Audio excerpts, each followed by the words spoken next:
you know, he picked the wrong family, and not scared of a conflict, and we're not scared. We're not running. We're coming at him.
Hey guys, welcome to the Think Tank.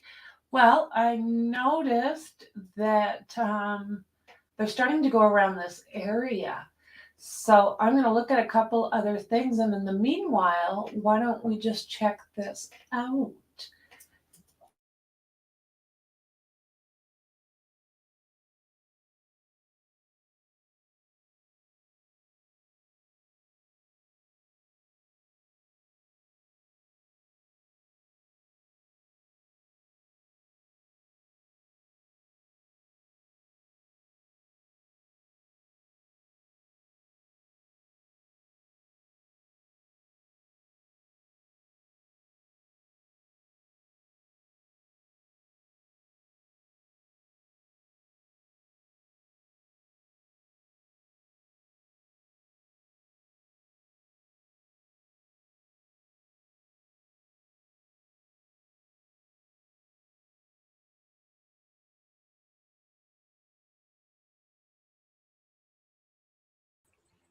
So I'm going to check and see how far those woods are. Keep in mind, these choppers have been flying around for days. And even last night, they were flying around, circling us up until 2 o'clock in the morning when we took you guys on a little drive back to Delco. They were active and they were low. And earlier today, when I went on the stream from the location I was at last night, just to give you guys a little rundown before I went to the press conference, there were police helicopters very low, and there was a plane. It looked like one of those small engine planes, very low, circling the area. So it appears that there's still a very good point of interest in the middle of uh, Pocopson Drive and Parkersville. So we're not too far from there. We're about 9 minutes away from where we were last night. And here comes a helicopter. If you guys are able to check on flight radar, is that a state police helicopter or is that the news? Copson. That's state police. So I'll show you guys an angle of that. Let me grab it. So he's right above the tree line here.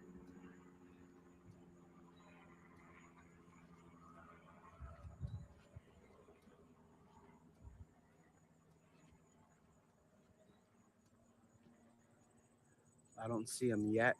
When I do, I'm gonna point up. Oh, all right, so he's in between the trees.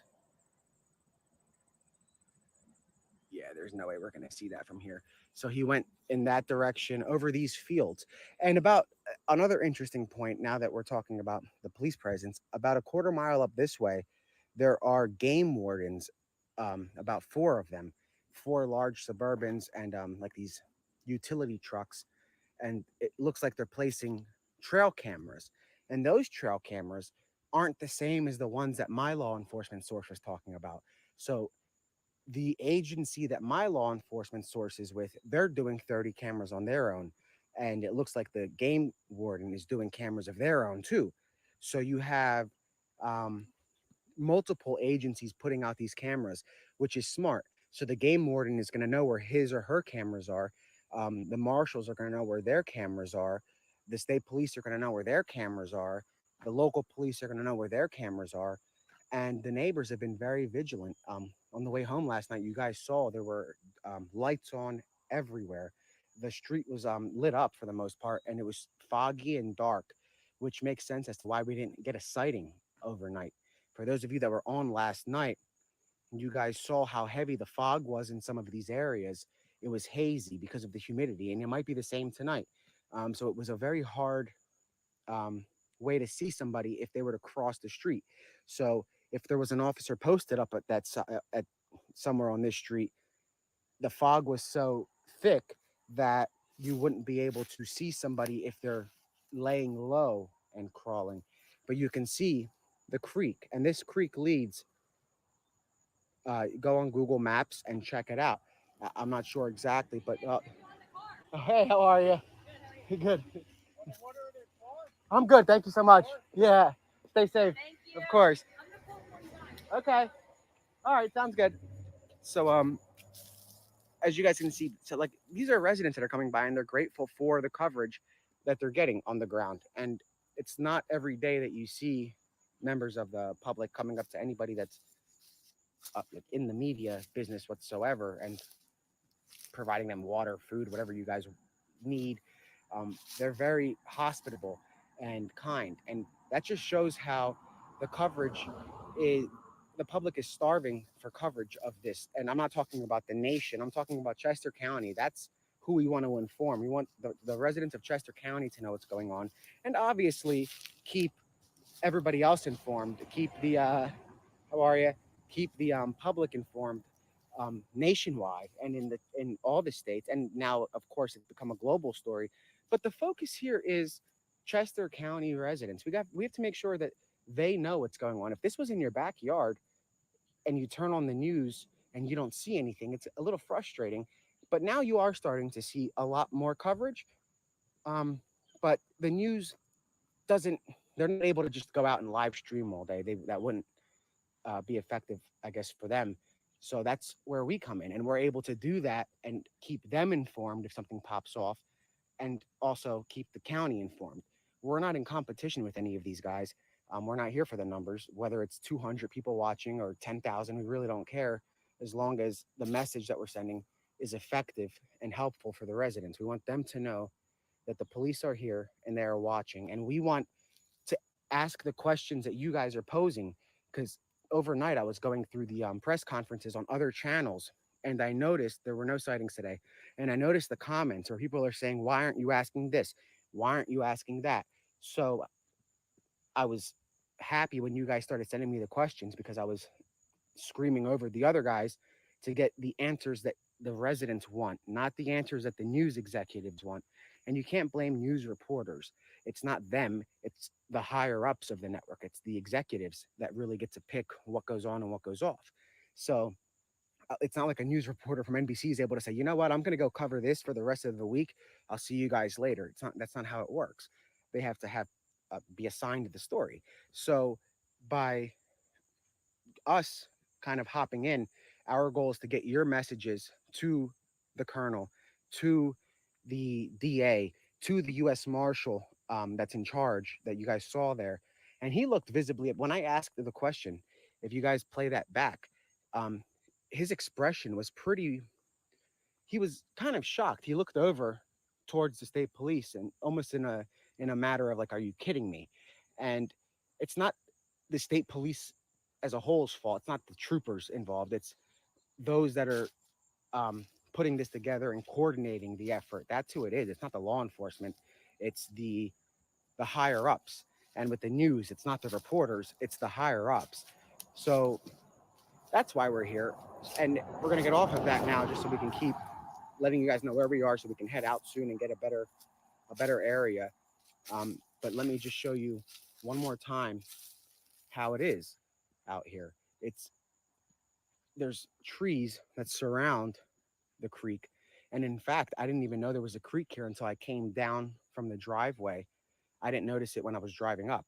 So when I come down the driveway and I saw the creek, I obviously I told you right away, that's something I didn't catch. And if I didn't catch it driving by, your average other driver isn't going to catch it driving by unless they live here and they know it's there. But keep in mind, we already know that a lot of the state troopers that are here are from other areas of Pennsylvania. They're not from here. They're from like Harrisburg. They're from Lancaster. They're from, and it's not their fault that they're sent here. Like one was telling me when I asked for some directions of where he thinks the best vantage point is, he went to check his phone and then he says, honestly, I have no clue where I am and I have no service, so I can't even find anything out for you. I was just told when I got to work today, here's where you're going, here's what you're doing, this is your post, stand there and just guard it. So these guys don't know the area and you can't blame them. I mean, if you're a state trooper and you live in Chester County and they send you to Pittsburgh, some suburban town in Pittsburgh, you're not going to know the area either. And that's important to understand. I'm hoping that the state police that are on the ground at least know the area. And I'm hoping that after today, now that I approached the colonel of this, the lieutenant colonel of the state police and told him about the communication error, I'm hoping from here on out that the local police departments in Chester County and the surrounding counties that are here on scene are patched in to the radio communications, because you don't need 3 separate investigations for one manhunt. That's just ridiculous. If you have 200 state troopers, 75 local cops, 100 marshals, it makes sense to put them all on the same page because they all can bring something different to the table. Some of them know the area like the back of their hand. They've lived here their entire lives. That's why they became law enforcement in their communities. So they know the community, and it's important to keep them in the loop. You can't have people come from Harrisburg, take charge, and kind of wipe local law enforcement out of the picture. That's not right, and that's not going to lead to a good outcome for the public, and it'll lead to a better outcome for the escaped fugitive. So we need those officers to be in the loop, and I'm hoping that after today's press conference that they are in the loop. And the lieutenant colonel assured me that he is getting on the phone. He had his I don't want to call him his assistant because he was in full uniform. He was a state trooper too, but I've seen him at the Walmart. He was pushing the lieutenant colonel's cart.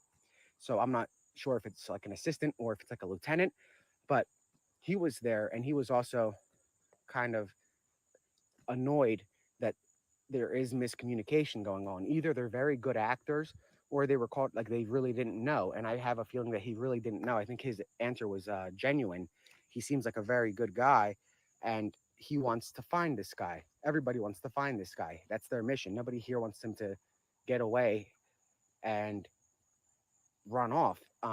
And the state police aren't politicians. They're not elected officials. They're state police officers. They apply for the job, they get the job, they work their way up, and that's how that goes. They don't run for office to be in the state police.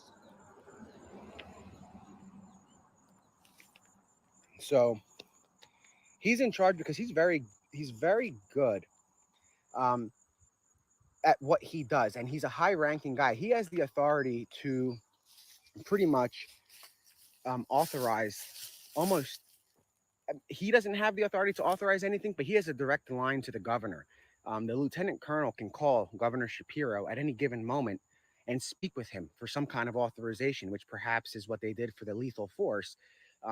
So he is a very important person to have here, even if he's not from the area. He has the power to pick up the phone and say, listen, this is what we need. We need it now. Can we get it done? And within 2 or 3 minutes, he'll have an answer.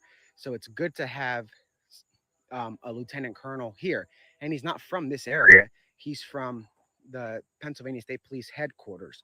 And he's going to be leading the manhunt as far as I assumed he was leading the logistics.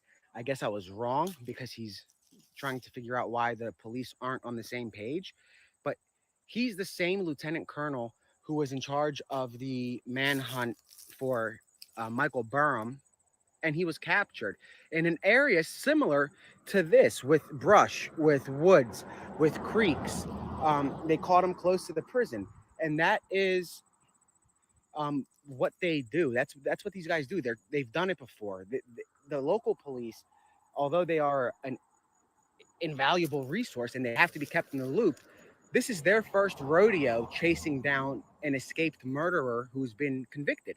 So you do need people that have done it before. You do need people that know the area, and you do need people that have the power or are deputized as law enforcement to have boots on the ground. But the one thing that you must always have is the local law enforcement being involved. And I hope that cleared it up. And I hope that they now will have access. I'm going to find that out by tomorrow. I'm going to reach out to some people and see if they changed and if they were able to get access to the restricted channels. And I'm hoping they say yes, because if not, I'm going to return to the next press conference and say, look, man, what's going on? I'm hearing it again. And it's getting quite ridiculous at this point. So I'm hoping that they solve it. I am staying hydrated. While we were at the last live shot, we have a whole cooler full of water, Gatorade, and this resident offered us water, food again. While we were at Ace Hardware, a resident showed up, threw me a bottle of water. So it's very cool that the residents are that heavily engaged with our live, and we're really only doing this for so no, the communication problems aren't the officers. What it was is they're on a channel that's restricted and they can't get on it. There's a channel established like for tactical teams, for CERT, for state police command. Those channels aren't accessible, and I saw this happen last night. I was standing nearby that intersection before we moved to that dark area with the police cars. I'm the name is slipping now. It's where we saw the CERT team fly by, and I saw an officer there, standing there, local police. And what happened was there was a message going out, and I believe it was at the time of the sighting, that there was a sighting, like yada yada yada, and it came through the state police's radio about 5 minutes or so before this other guy's radio, and he was right there, and he goes, "What did you guys just hear? I didn't get anything. Was that something?" They said, "Was that something that we should be like? Where's everybody going?" And they said, "Look, we're on a different channel." And I looked over, like, "What? What do you mean you're on a different channel?" And even that officer, he was visibly outraged, and he drove off. Like, what can he do? You know, he doesn't have the power to say, "Put me on that channel." So that was alarming, and that's one of the main reasons I went today to the press conference, because for me to witness in person a officer not being able to communicate and then them not divulging information was just bizarre. Because they say he's captured, right? They say he's captured on a private channel, and in 5 minutes they accidentally see another guy that looks like him and they shoot him. That's a problem. They need to be on the same page and know this is where we just saw him.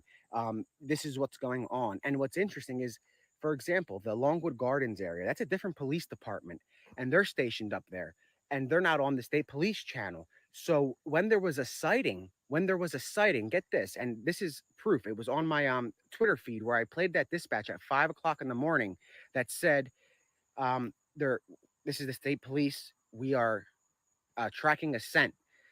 And at 2 o'clock in the morning, so 3 hours or about 3 hours earlier, I heard on the radio, they said all whatever teams from this and that switched to this private channel. Now, that private channel must not have been a good idea, because at 4:49 in the morning, a state trooper goes on the radio as I'm falling asleep and says, "Hey, this is the state police. This is Trooper whatever." I don't have his name by heart.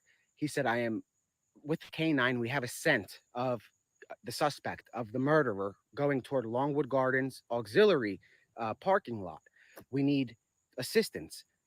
Now, that came in probably 20 minutes after the scent, because he comes back on the channel to inform local law enforcement that, hey, we need help. That should have been relayed from the outset, not from a 20-minute delay or a 10-minute delay, even a 5-minute delay. If this guy can travel like that, imagine where he's going to go to in 5 minutes. He can run right by this guy. The officer is stationed at the Longwood Gardens intersection and not expecting to see anything.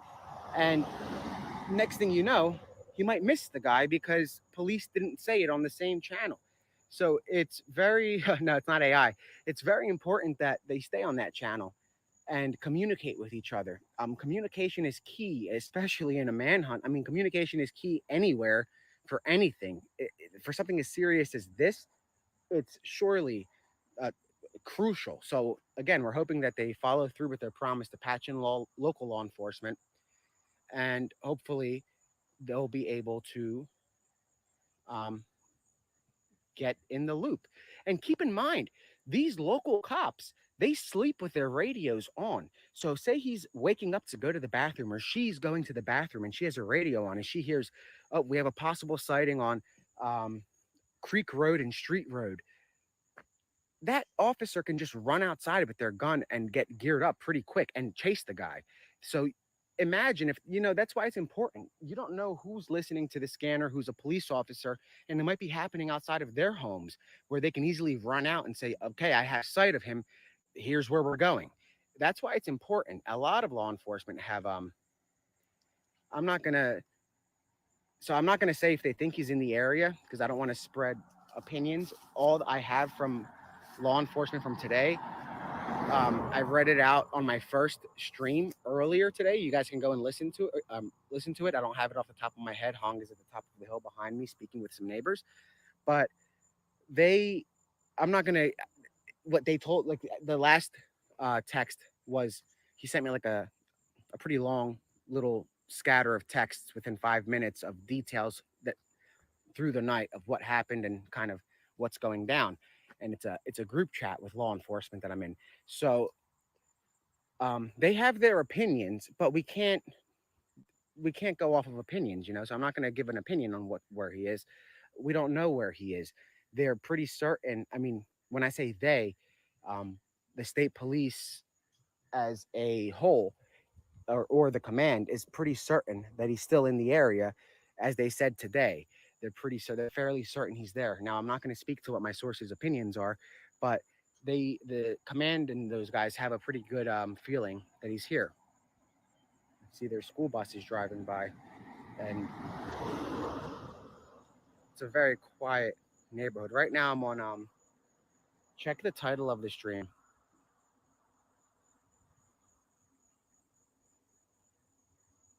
So soon we're going to get out of this area again, so we can find. Oh, there goes Bambi. Soon we're going to get out of this area so we can go closer to a few other intersections and see. But let me show you guys again, for those of you that just got on.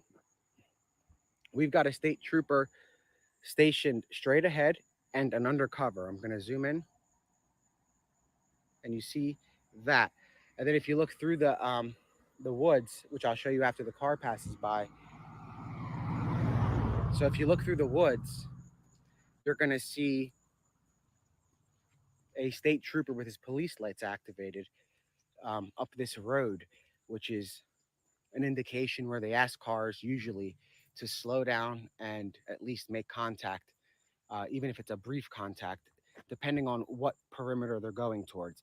If it's one of the looser perimeters, the troopers with their lights on would like to see the face of the driver, see if there's anything suspicious off the bat. But if it's a tighter perimeter, they're opening up the trunks. So at Ace Hardware, they were opening up the trunks, and you guys can see the trooper parked over there.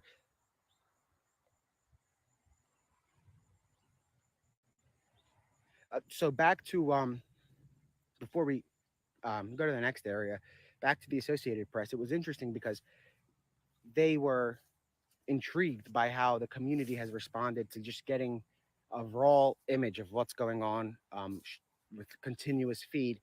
They said they haven't seen something like it before, which is interesting, but it's something that should be done more widespread. I think that more people, that's a lot of state troopers, guys, that are driving down this road. We're probably going to head down that way if I see some more. Let me see if I could show you. That's not a state trooper. That's a state trooper. So it was only two. Okay, it was two. Never mind. But it would be great to have similar coverage of similar incidents, obviously, around the country. And this is proof of that. This is proof that the public that's local, they want to know what's going on in real time. And it needs to start becoming more widespread for people where they can do this. Right now, you guys got to look at the title of the video to see where I'm at, and we're probably gonna head out of here in about, I want to say 5 minutes. So like, there's a farm up here, and you can see how large those like barns are. They're not like tiny. They're pretty big.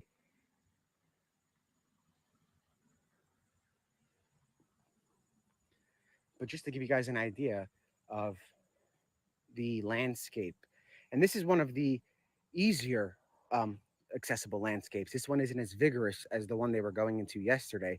You guys heard that the dog had he had a heat stroke. He's hospitalized. It's heartbreaking, and it shows that how hot it is. It's so hot that this guy either has to have fresh water or he's drinking out of the disgusting water from the river. I'm not sure if that can get him sick. CERT is at Route 1 in Brandywine. Okay, guys, we're going to head up to Route 1 in Brandywine and see if we can get an update from there. I don't want to show any license plates of any residents that are driving by. Again, this entire thing is to make sure that we don't invade the privacy of the residents, that we don't interfere with not just law enforcement, but we don't want to interfere with residents' privacy. It's a tight-knit community. They are a quiet town, and they don't need to be broadcast all over the world. What does need to be broadcast is the search, the manhunt, and the capture. And that's the main goal here, is to make sure that we get just about, so the helicopter is to my right. So you guys are saying, can you guys repeat in the comments so I can see the most commented spot where to go to? Let me know where you guys want us to go. If I see one spot mentioned several times, I'll go, because I'm going off of what you guys are telling me right now, because we don't have much information right now. And I know one of my sources is like maxed out on overtime, but I'm going to find out if he's still working. I'm sure that if the tactical teams move in, I'm pretty confident he'll be back. So I'll double check. Brandy Ryan. So I'm seeing a lot of places. Somebody give me the can you DM me who just said go to the you want me to take you live with us?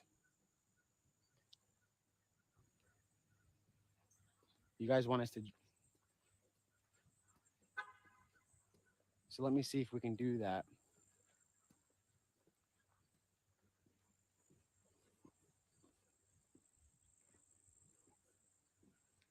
All right, so we'll do that for you. Let me just, I don't want to show you this house. I'm gonna have to give this over to Hong to hold for a second while I plug in, and then I'll be happy to. Let me get can start DMing people. I need reliable people to tell me where to go. So I don't need to.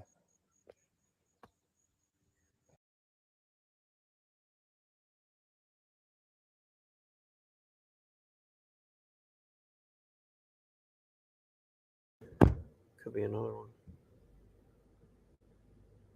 Oh, so thing to remember, because I guess I never told you this yesterday. So when you see a screen that says yes or no, that's going to pop up occasionally. Just keep hitting yes. That's Okay. why the generator turned off. That's why the rack turned off. Because it wants to check in to make sure we didn't accidentally leave it on. That's good. That has that. Which it seems like a flaw for news purposes. It should just be overridden to stay on. All right, let me call them. Get this together. Get out of your curse words while you can. I'll bounce around a little bit wherever I think the best information is coming from. A couple hours. Almost 2240.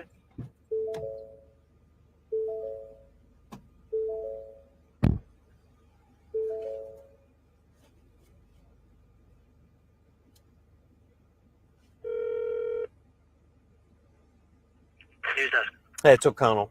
Who's working the web? Hi. Dan Dan. and Belinda. Can I speak with Dan? Yeah, hold on. Hey, Dan.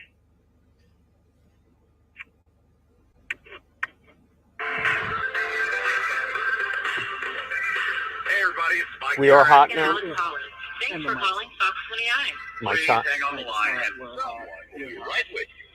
It's hot. Oh, are you kidding me? My computer's on fire or something. Doing what? Doing a, it forced itself to do a system update.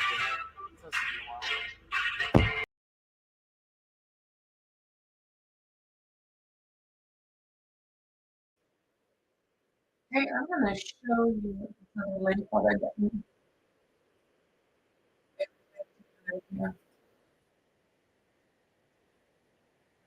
Okay, thanks, Mom. Much appreciated.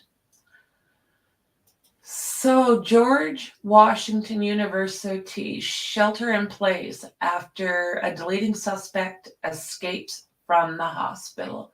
What? Oh my.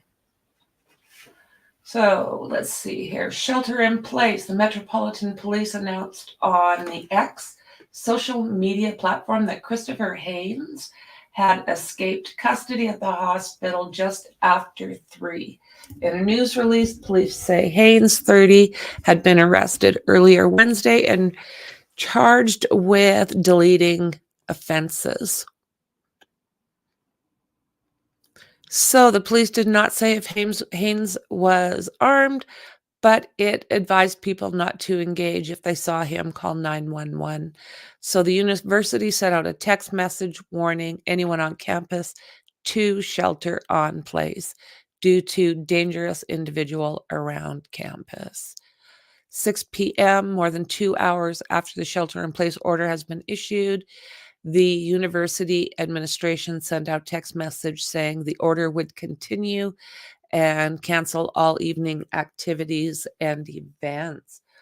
Oh my God. In-person classes are canceled. Faculty are encouraged to teach remotely. And avoid the area around the hospital. Whoa, thank you very much for that. Ay, ay, ay. Unreal, hey, friend?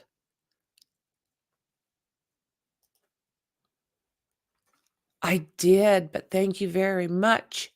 Thanks for checking on me. I appreciate it. So it looks like right now, I'll show you what's going. Yeah, something in the water. This is what we've got going on over here right now. Not a whole lot. But they just drove. Search area has expanded. Right now, where we're at a command center in Unionville, Chester County.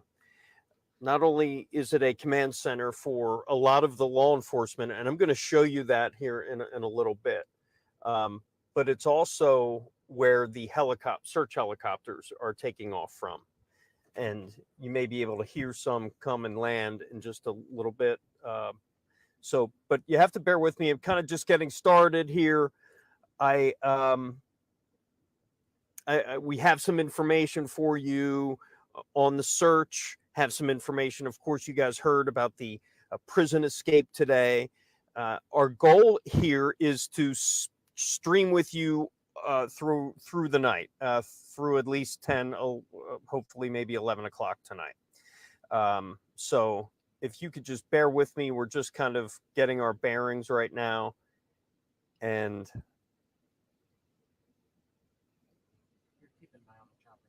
we're keeping an eye on the chopper. Thank you. Aaron Sachs is with me. If you were with me last night, videographer. We've been on this story for the last few days, and so stay with me. I'm going to pop down the mic. You'll be hearing me through the night, everyone. Go off and on camera. I lower my microphone because I'm having offline discussions. So just bear with me for a few minutes. Chris O'Connell live from Unionville for the manhunt for Danelo Cavalcante. Just give me a few minutes. I'm also watching for Nick the Hat. He was just kind of moving. So once he's back up as well, we'll take a look over there.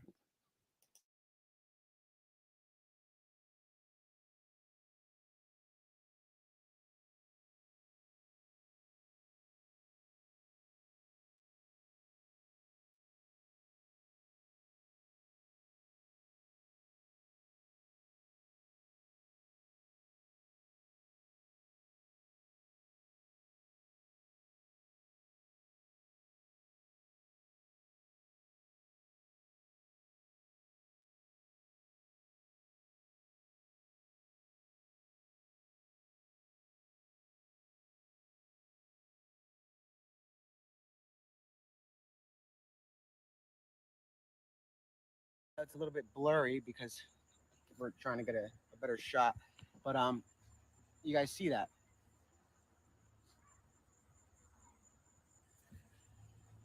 So we're gonna head to the Brandywine. No, they said, "How are you?" So we're heading to the Brandywine area, the museum, and you guys see the neighborhood. The cars become like a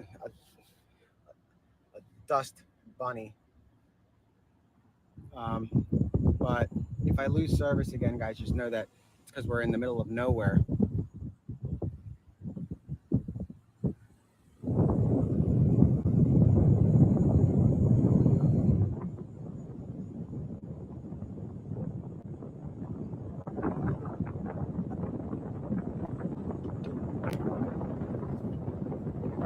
So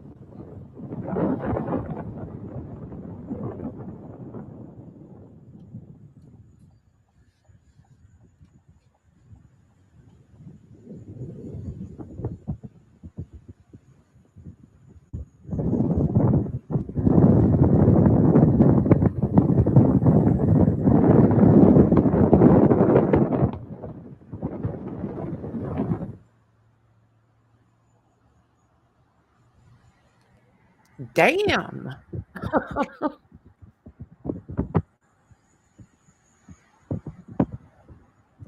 the Brandywine Museum, is that going to be a wrong place? Am I supposed to be heading somewhere else?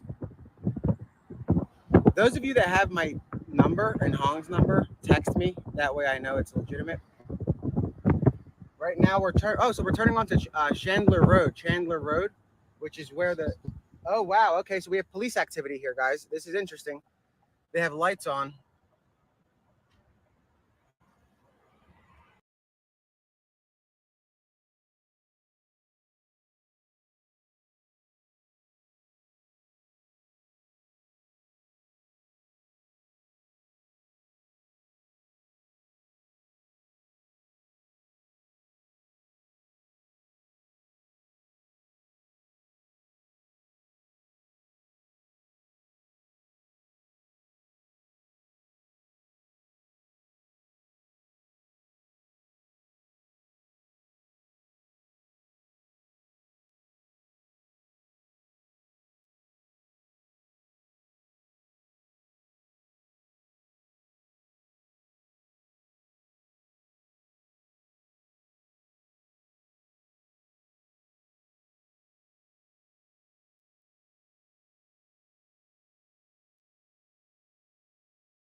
Hey there, Dave. Welcome back. I was just settling in and noticed that there is a little bit of activity, and I thought, oh, nice. Maybe it'll be tonight. I'm bouncing around a little bit, trying to get kind of the best I can find for you guys. Nick the Hat, he is a lot of wind and driving right now, so I thought, well, we'll look over here. Tonight's the night, guys. This is the story that never ends. It just goes on and on, my friends.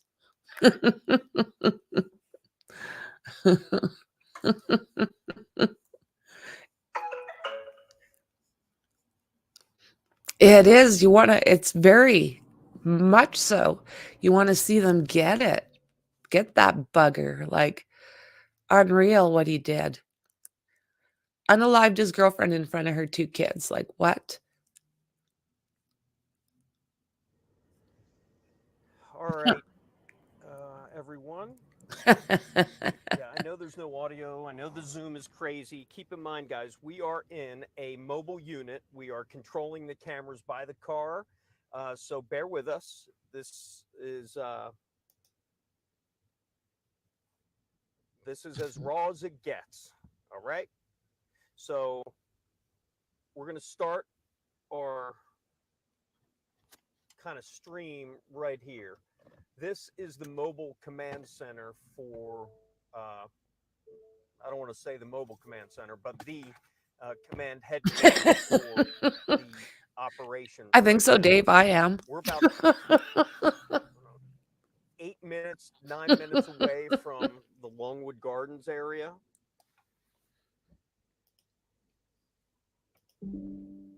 And this is where the Pennsylvania State Police, local county command centers, state troopers.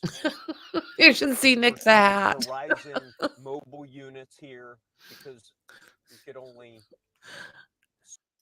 Watch these guys.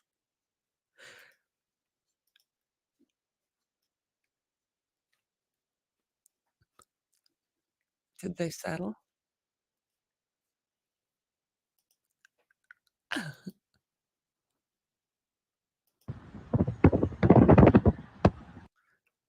Oh, they were like all over the place.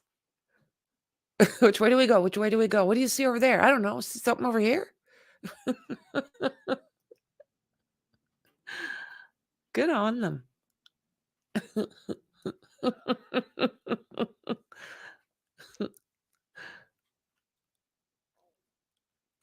Okay. Might have to go back. Well, yeah, it's interesting over here too. Like, which way do I go? Okay, we'll let him park.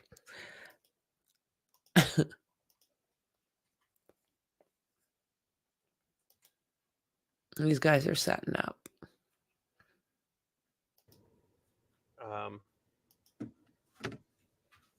All the regional law enforcement who have come in for the search will come to here. They will get their assignments. They'll be told where to go, where to station, and that may be a 12-hour assignment. I've been told that even some state troopers were on a 24-hour assignment. So this is where it all kind of goes down from.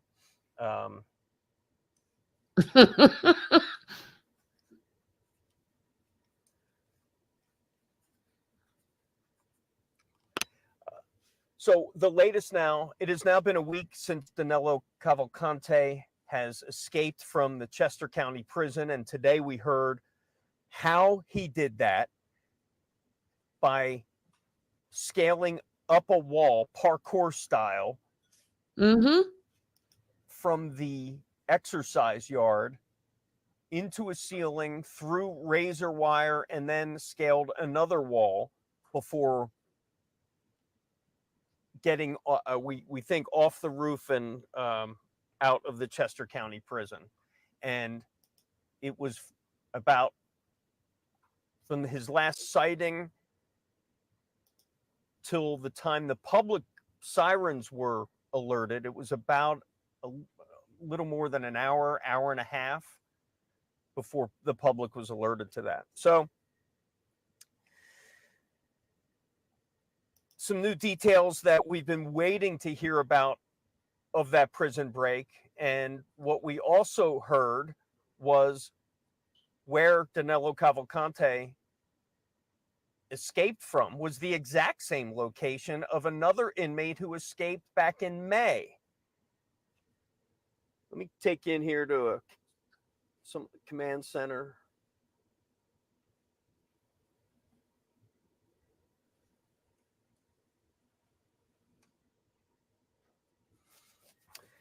That's again, Pennsylvania State Police Command Center here. We're seeing lots of, obviously, law enforcement of all different ilks. Some in plain clothes, some in private cars, many in marked cars. I'm watching a few arrive as we speak. This is also somewhere we believe, well, I know, where the helicopters are coming and going from, the search helicopters. Just before we got here, there was one that took off that is now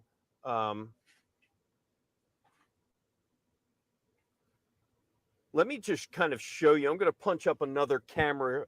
Forgive me. I know it's going to be blurry and it's not going to be pretty, but I'm going to take you to my in-camera car here. This is that is where a police helicopter right now is searching along the Chadds Ford area. Up here. Let me see.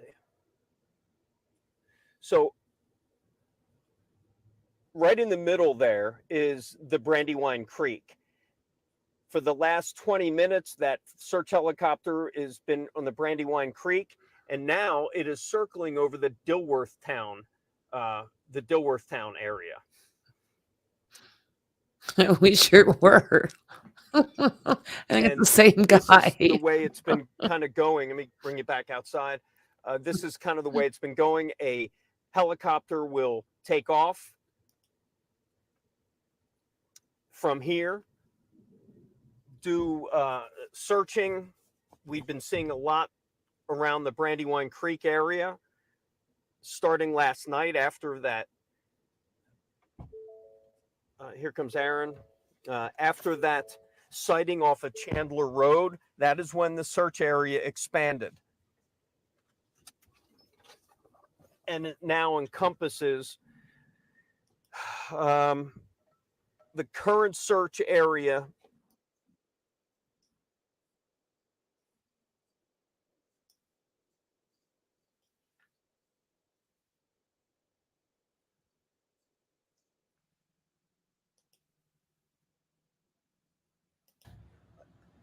Dust bunny. But if I lose service again, guys, just know that it's because we're in the middle of nowhere.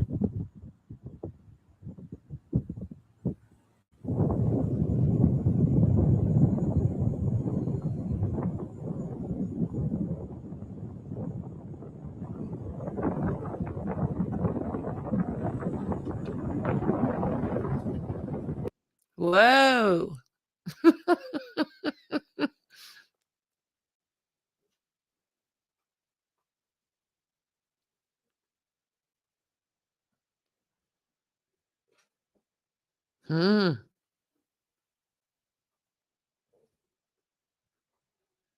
So I wonder if someone's seen him.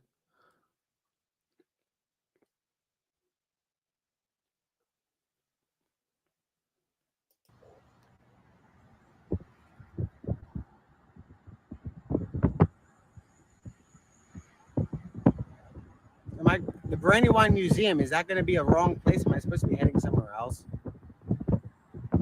Those of you that have my number and Hong's number, text me. That way I know it's legitimate. Right now we're turning onto Chandler Road, which is where the, oh wow, okay, so we have police activity here, guys. This is interesting. They have lights on. You guys see this? You're watching live.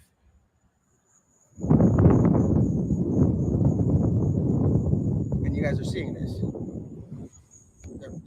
It looks like we're not going to show them because they're giving a tip. It looks like somebody's giving a tip to law enforcement.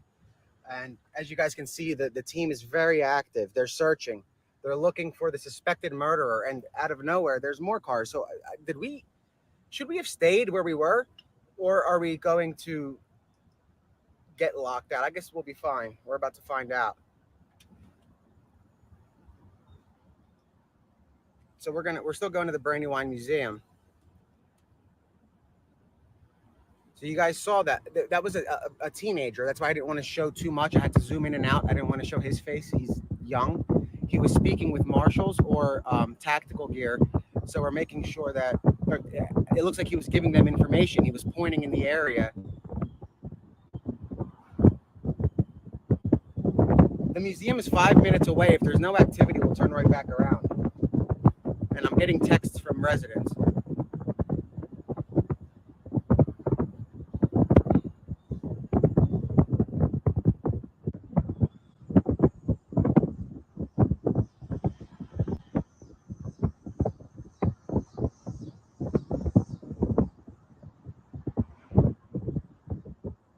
So I'm reading some texts.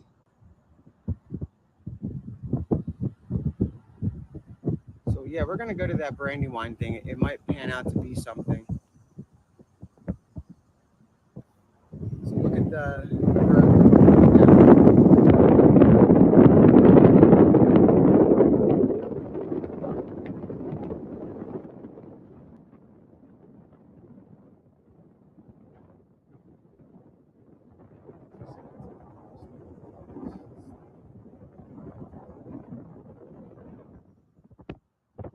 look at this.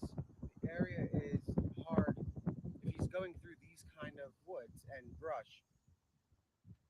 So now we're turning onto Pensbury Way. Pensbury Way.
Well, all right, so we're going towards that way.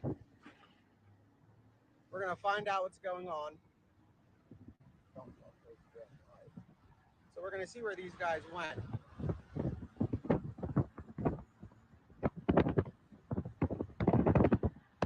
I'm using the window so you guys can see, because you're not gonna be able to see very well with the windows.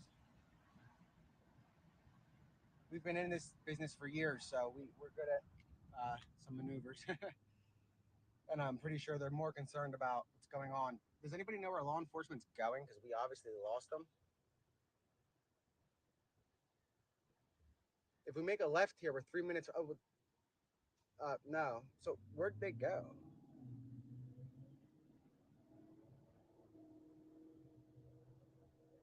Are they going straight ahead?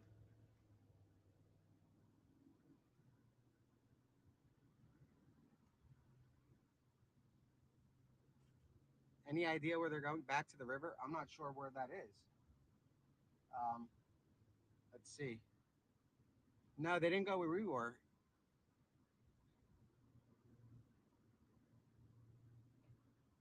Okay, so we're just gonna end up turning around and going back towards the area.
All right, guys, give me a second. I'm going to plug in my AirPods so you don't hear traffic too much.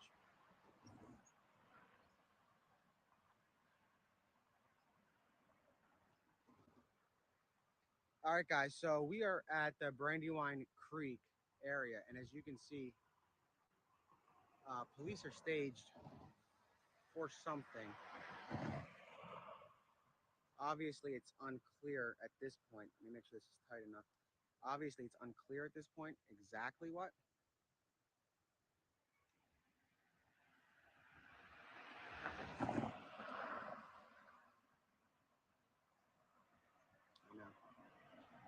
So behind me is a state trooper on the tracks, parked up.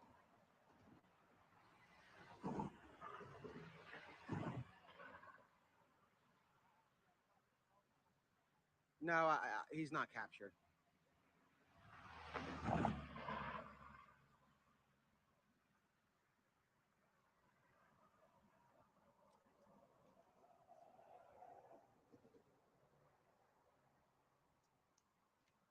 Another state trooper just pulled up. Or maybe it's local law enforcement. Maybe they're on the, okay. It's, I don't know if it's local or, I don't know who that is.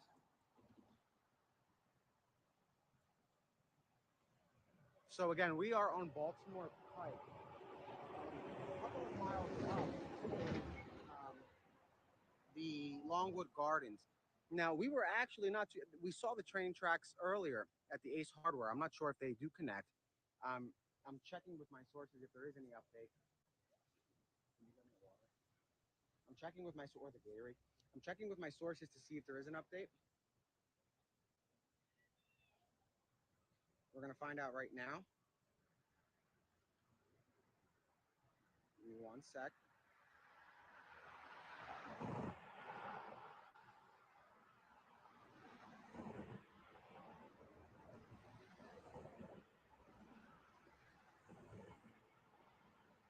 So I'm live here nearby Brandywine Creek. I'm sending some texts to law enforcement to see if they know what's going on.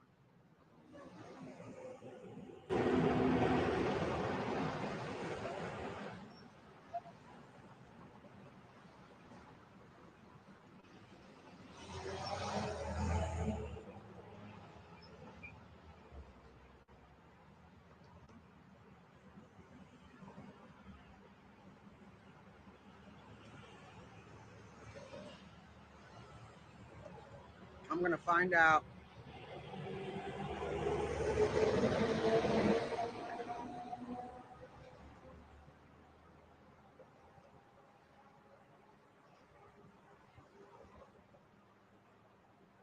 We're gonna find out right now. I'm waiting for some texts.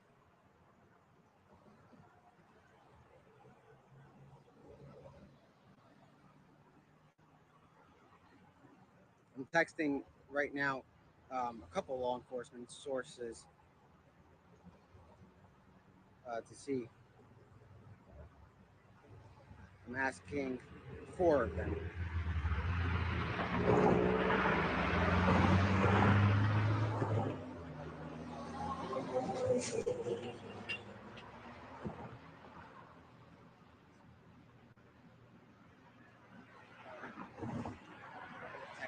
And I also have some texts in with individuals that are close to the investigation and those directly involved. I haven't gotten any response yet.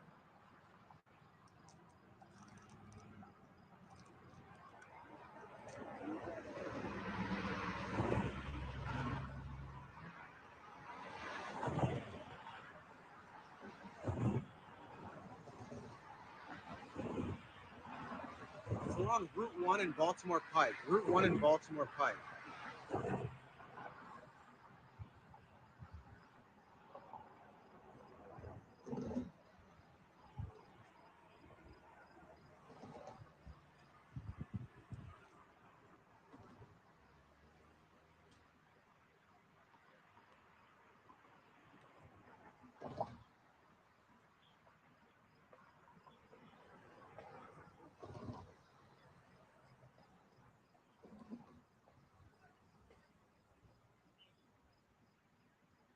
we're hearing some weird.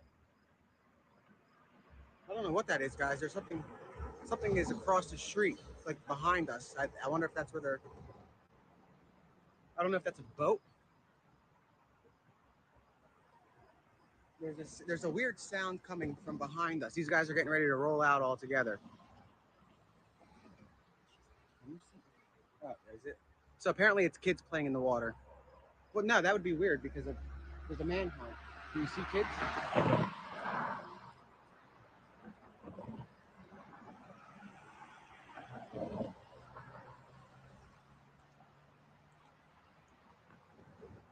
That's what we were saying. If they take them down in the battlefield, it would be very funny because there are signs when you enter the battlefield of like Revolutionary War dudes with muskets. So it's kind of no, it's not a boat. It's did you see anything? Did you see anything or no?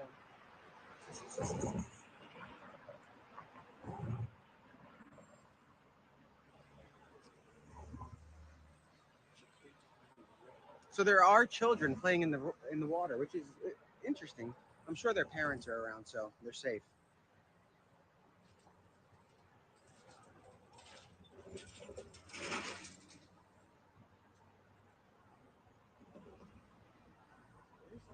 Oh, there's the neighbor with the dogs last night. You guys are great. It was everybody was asking what's going on with the dogs. I'm like, well, it's a resident and there's activity, so the dogs are barking, which is good because that means at night if there's activity, the dogs are going to be barking. So that these guys are on foot somewhere. They're not here. I don't see them anywhere. So they're not in the car. That guy, I don't believe he is in the car. That is the game warden. That's a game warden. Obviously, that's the police. There are 2 police officers. There's a third one.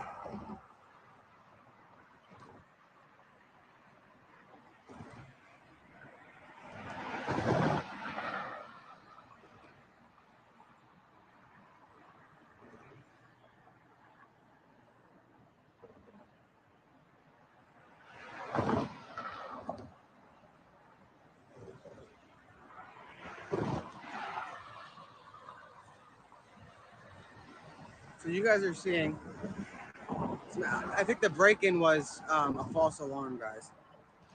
And let me see what I'm seeing. Hold on, I just got a text from law enforcement. No, he's not captured. Okay, here we go. There's movement.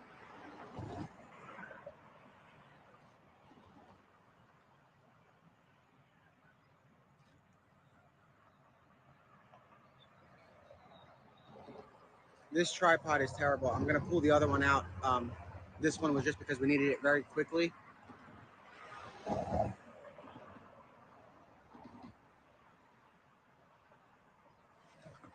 Jesus, this is the worst tripod. I didn't grab the other one. I should have.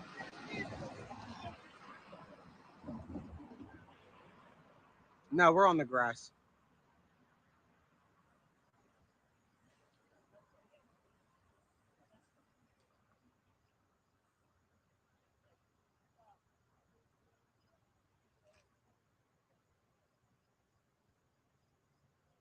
So actually doing these ride-alongs has proven to be pretty cool because you guys are seeing stuff as it unfolds in real time.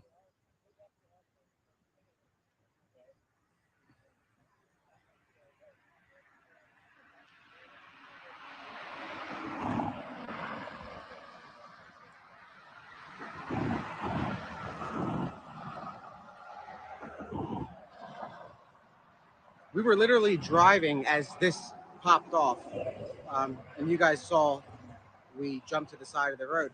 So look, they're getting in the back of the truck too.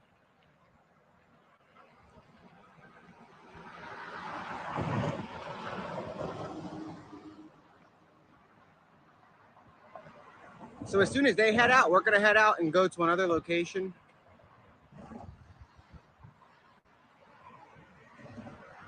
Hopefully they put on their lights so they can pull out. Or I guess, no, they're fine.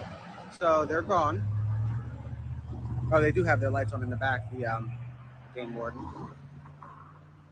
All right, guys, so that's very usual. We've been seeing this, but they're checking every single tip, every single possibility of where he might be. And obviously, this became a point of interest briefly for a little bit. So we're gonna, if you want, you can just throw this back in the, and we'll head out in a minute. I'm just gonna show him the trooper. So right there, straight ahead, is a state trooper. You guys can see him better now. And is it just me, or is his door open? I can't. No, his door's closed. So let's look the other direction. So you can see the tracks.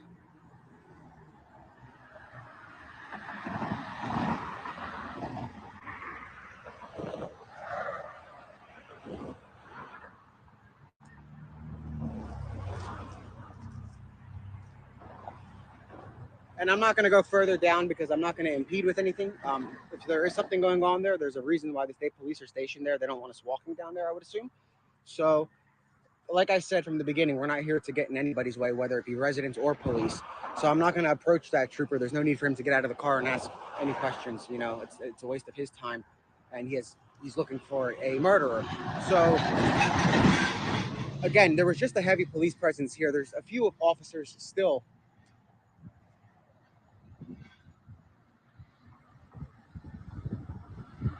No, that might be a news network, but that's an officer.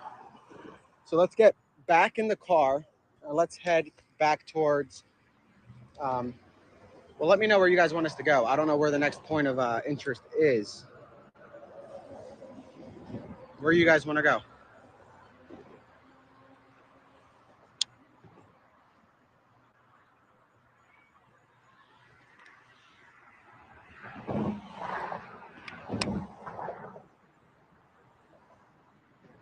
I'm checking DMs.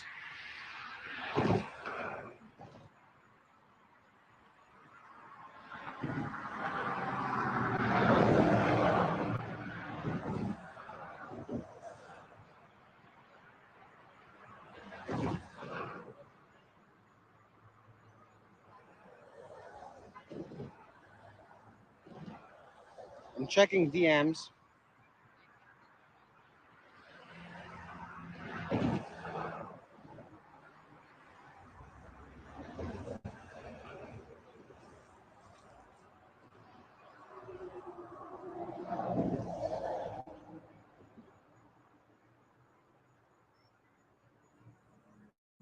Let me respond to some of these DMs.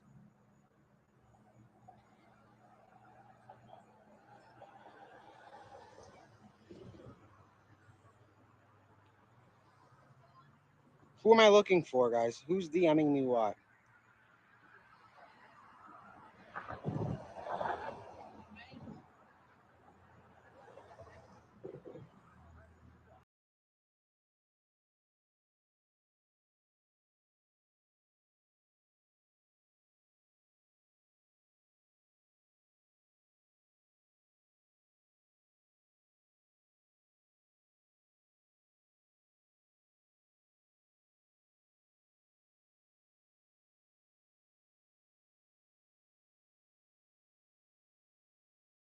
Laser wire through another wall and out of the Chester County Prison. He has been now on the loose for the last 7 days.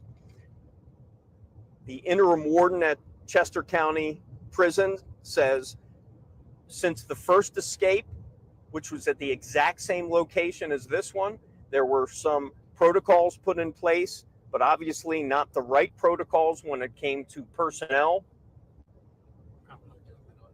What's that? We're coming up to the brand new line.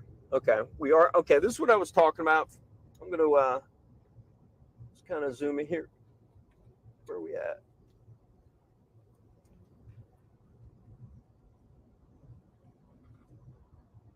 All right, to the left there. What's going on here? What'd you say? They're searching there. Pull over? No, just, I guess keep going. Just keep going. Those were the train tracks we were talking about. They were searching the train tracks. So we just went over the train tracks. Those train tracks we were talking about. We did see some search crews out here. How do I get to that? Hold on. Slow down if you can. This camera's. Oh, that's a truck.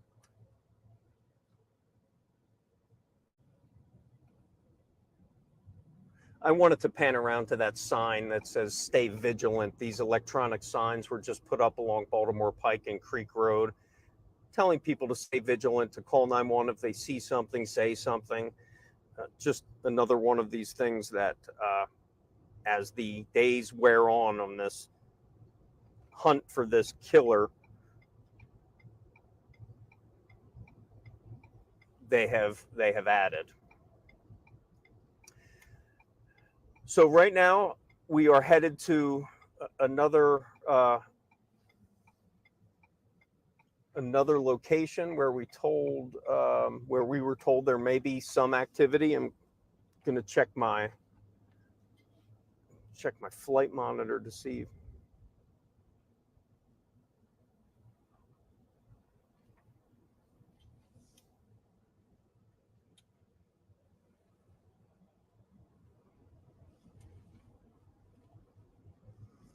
And it doesn't look like the helicopter is up here.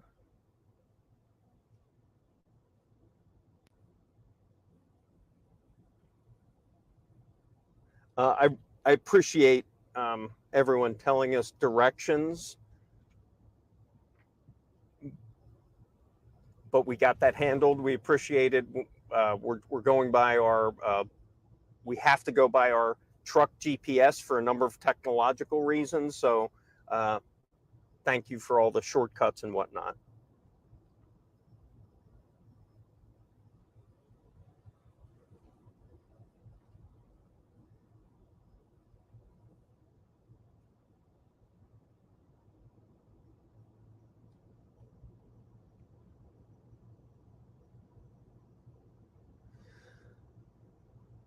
So it's about 7:20. And you know what happens. It's going to get dark here in a little while. And if we go by what we've been going with the last few nights, that's where we've gotten some sightings, because they believe Cavalcante is moving through the night.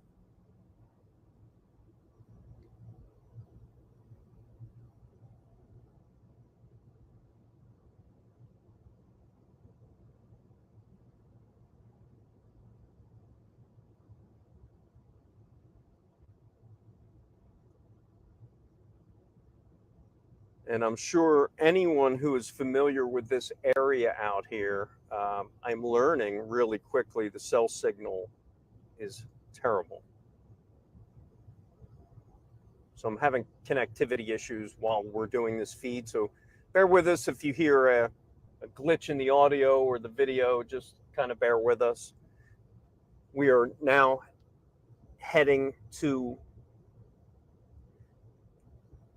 a report of a response. Well, we know there was a response. We saw some pictures of law enforcement showing up here near the intersection of 202 and Dilworth Town Road. We're going to see what we see. And again, it could be like these sightings I was talking about. It's someone saw something they may have thought was suspicious, may have seen someone in the bushes, and they have to go out and respond. So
All right, everyone, where are we? Britain's Bridge Road and Oakland Road.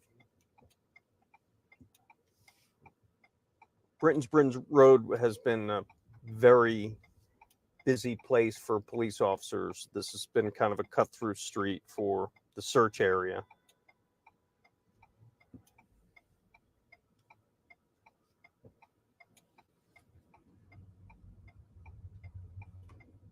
So right now, for those of you just joining us, let me just kind of reset here a little bit. Let me take a drink of water. We are on the road. Chris O'Connell and Aaron Sachs coming to you from our mobile unit of Fox 29. We are live streaming our search and our coverage of the manhunt for Danelo Cavalcante. And right now we are headed to a... no. Is it? Are we here? Yeah, it says we're here. Don't we? Dilworthtown? Dilworthtown Road. Yeah, go that way. Okay. You see Hyundai to the left. Oh, Audi's to the right. So it was back. Don't go there. It's not in front. Okay. It was just he saw it around In here. this area. Yeah. So I would go. Straight. Yeah. Okay. You mind looking left and right from it? Yeah. So this is the area where we heard there may have been a sighting of some sort.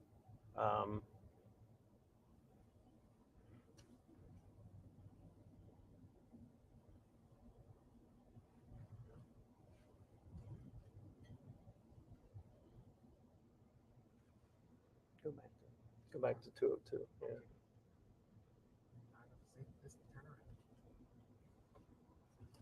I'm going to pot down the microphone for a minute. I got to make a quick phone call. Stay with us, please. I'll be right back.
All right, we're back online, guys. It doesn't look like that response was anything.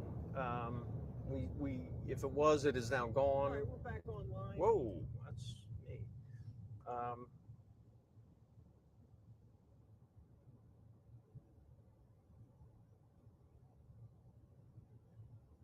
So where we're going to go to now is a place that we were talking about earlier about the train tracks. A place that law enforcement have been searching most of the day. I'm sure yesterday as well. This is crazy. I've been told that there was an increased effort today, not only on the ground by physically looking at. Like, I don't think freight anybody trains going seems by to the know what area, anyone but else is also, doing. by the air. I'm Helicopters going to keep looking for different monitoring feeds. the So if movements anything better through the comes up, area of that freight train, I will bring it of right course, onto you. in hopes of seeing Danelo Cavalcante try to take advantage of that as an escape. So we're going to go to those train tracks and kind of show you what they were doing, what they were looking at, what they were looking for. And I also can tell you that a source on the ground working tonight told me that there are dozens, I've been told, trail cameras at locations throughout the search area, both on public and private properties. We were also told that there have been sources of food laid out in specific areas in hopes that Cavalcante will take advantage of that and lure him out, hoping he's desperate for some sort of food.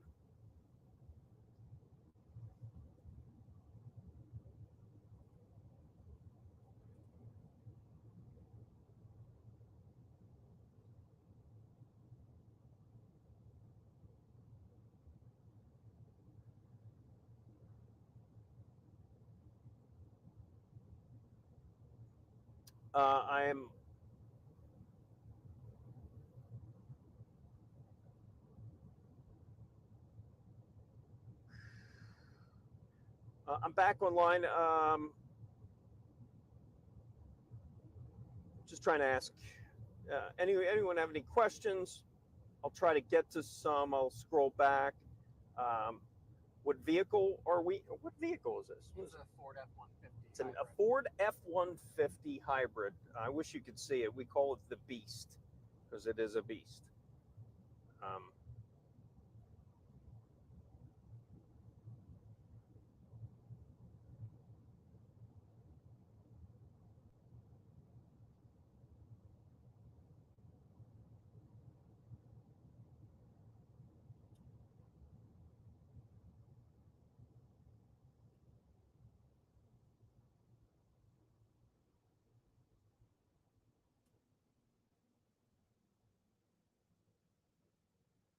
As you know, if you don't hear me talking, guys, obviously I'm doing a few things here, trying to gather information, try to broadcast that information, and also help navigate where we need to be. And that's where we're at this point. You may hear some scanner traffic in the background. That's where we're at this point. You may hear some scanner traffic in the background. Yeah, that like we're getting ready to turn into the shopping center.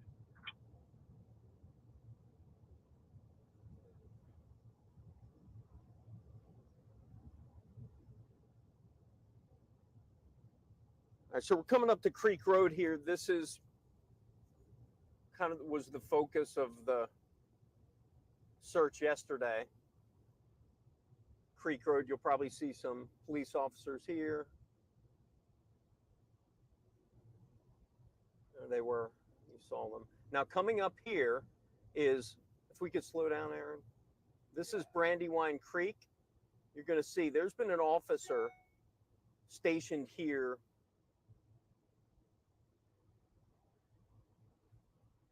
for the last 24 hours, just looking over the creek here.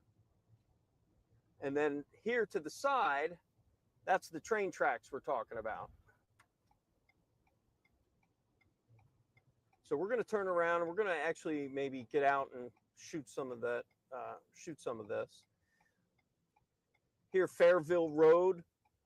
This is south of Baltimore Pike, which we're at now. You see that's, you see this all over the place. Just, you can see where the entrance isn't completely blocked. If someone needs to get in there, they can. But if they're getting in there, they're going to have to talk to that state trooper. And that's typically, and that's what you see right there.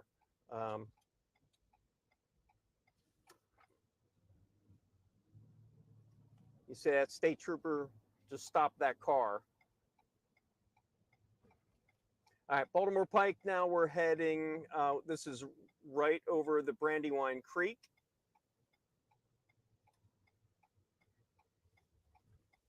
And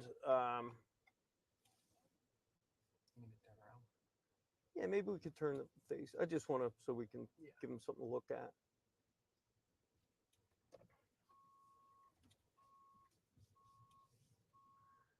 So we are pulling in a parking lot here along Baltimore Pike. Sorry, I'm getting you sick on the camera. Not the easiest thing to shoot a camera while you're driving.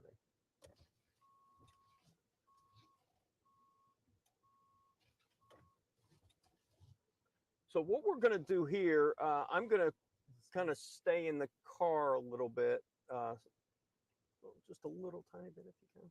There you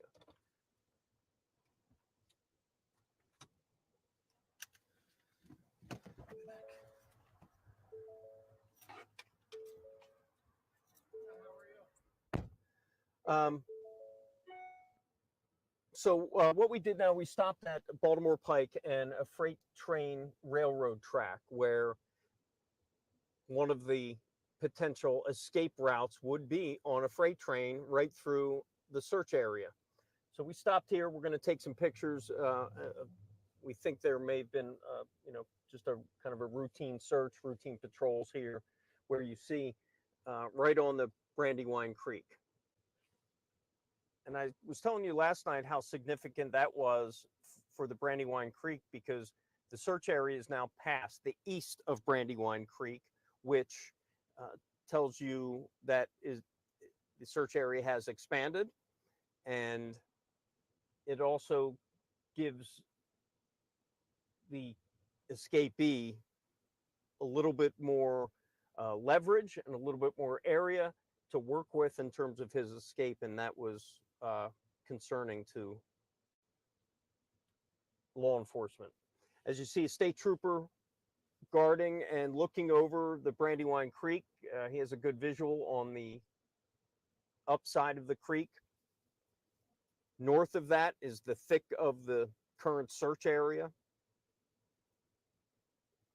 We heard from state police today a little bit more details on Danelo Cavalcante.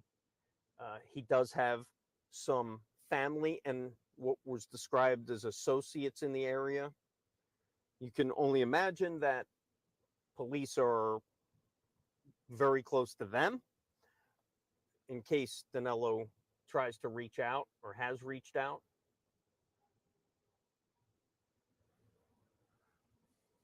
As we're coming up on 7:38, you know, the concern now, obviously, as it has been all week, is the nightfall, and you just can't see anything. Pitch black out here, and over the past few nights, this is where we saw the movements of Danelo Cavalcante. Many times we haven't heard about it until the next day with the confirmed sighting, just like we did this morning. It was about this time last night we responded to Chandler Road for a reported sighting. A resident there saw Cavalcante in the woods, called police, and once that was confirmed, that is when the search area expanded, because then he breached the original 2-mile radius. So now he is across Brandywine Creek, and he is just kind of scattering. He's gone north south, east, and west so far in a roundabout 3-mile radius. Not official, but it's long. It's bigger than 2 miles. We know that, but not much bigger from what we're told. I told you about the search helicopters today. Honestly, I didn't see as many search helicopters up today as I did in recent days. And that may be because those helicopters over the last couple of days were not just Pennsylvania property. The state police of Maryland and Delaware also chipped in. So I'm not sure they were given those resources today or not.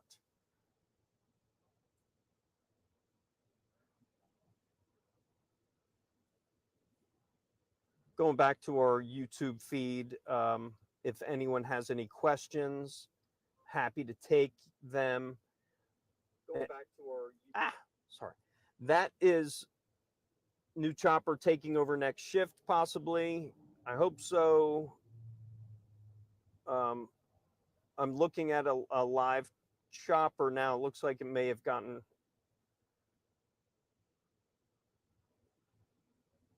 Huh. Where's this chopper coming from?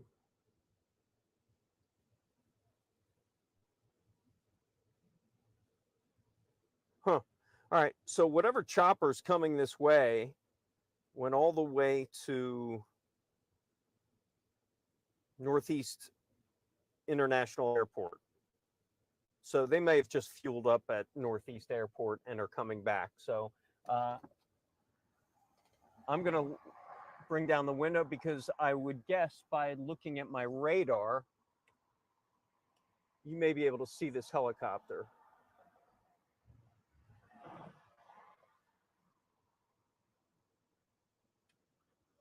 Let me know if you see a chopper.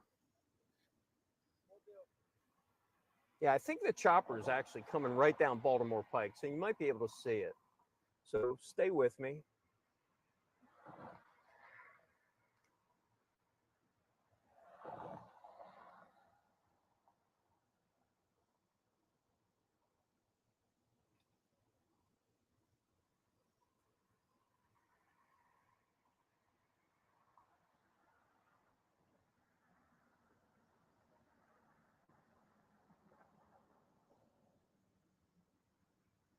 Should be coming right above us. That.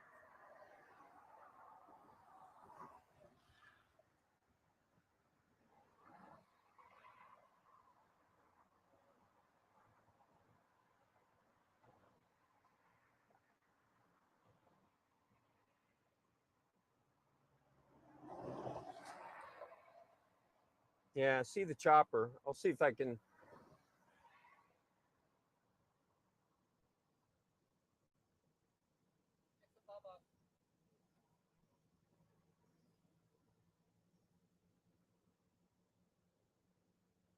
So the chopper's right above us. I'm sorry, I can't. Oh, I'm going to get everyone sick. I'm sorry.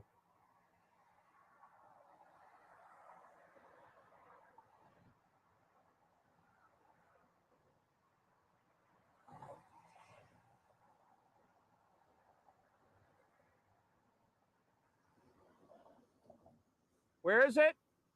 Can you point to it? Okay. I'm trying to get you guys a visual on the helicopter with the camera here. Sorry, I'm getting everyone sick. But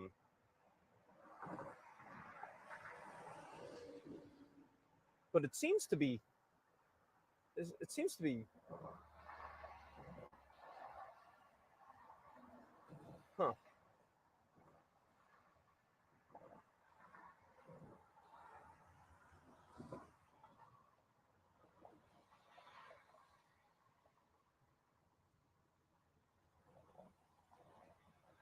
There's our helicopter.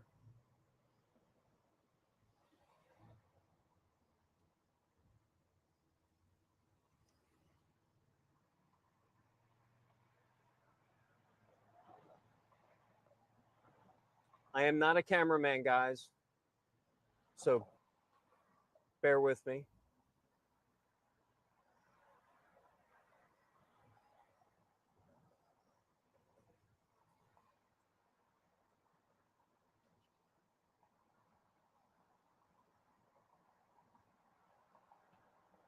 All right.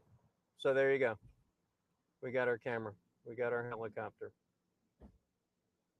He's still above. Honestly,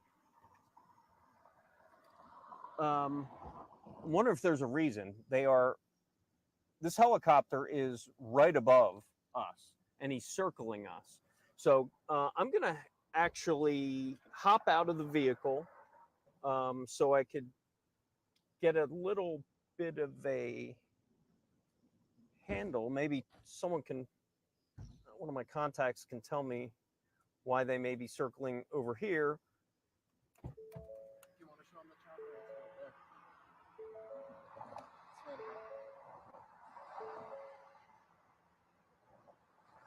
there. It's right there. There it is.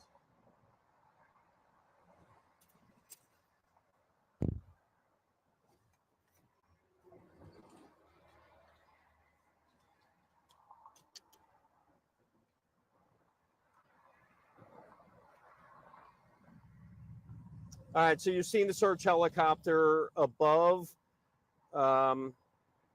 circling the Brandywine Creek right now, right above Baltimore Pike. And it's been circling for a couple minutes right over our truck. And maybe what's significant is because we're on the creek. Maybe they're searching the creek, but there's also the reason why we came here is those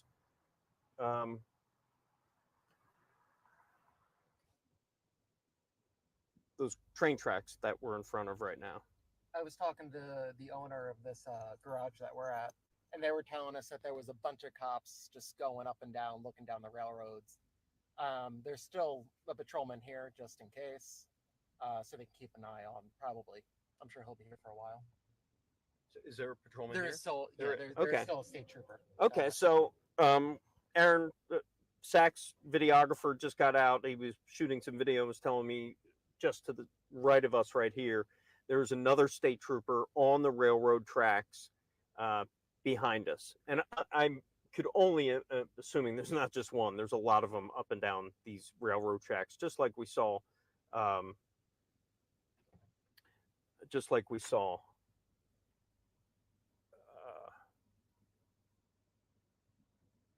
with the creek.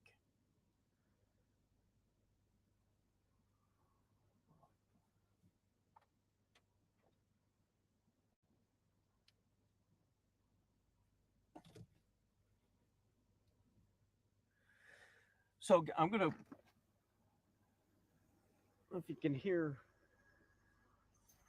Put the microphone outside for a second.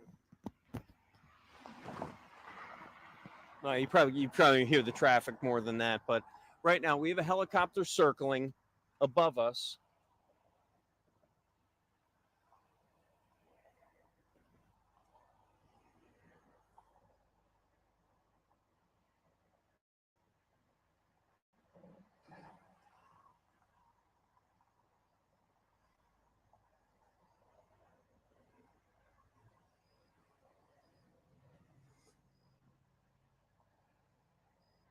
And again, bear with me, guys. I'm doing my best camera work here. It's not the easiest to track a helicopter with a joystick. And that's how we're doing it. I'm in the car here.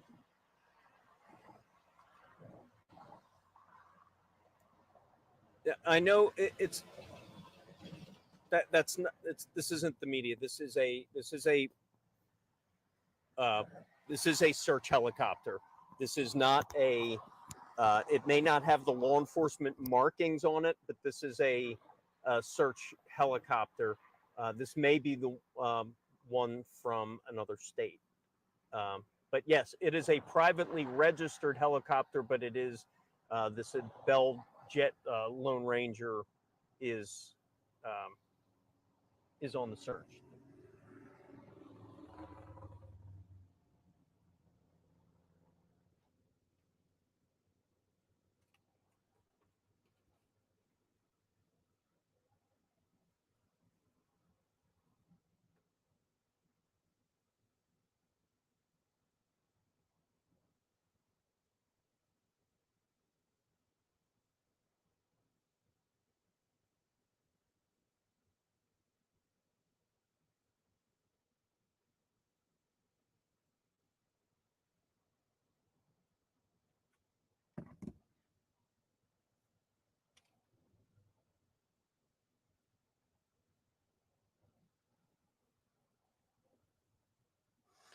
Nicole, thank you for that. We saw the same thing. There were police at this location at the bridge because there were kids playing in the creek there, and there was a little response. But this, oh wait, where am I? Sorry.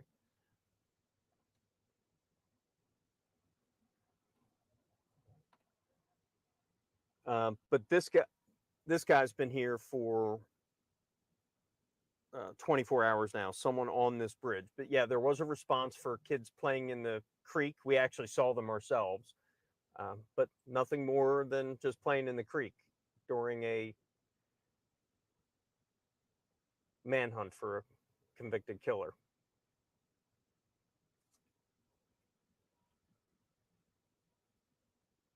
I'm going to let down the microphone for a second. Hold on, if you can hear the chopper.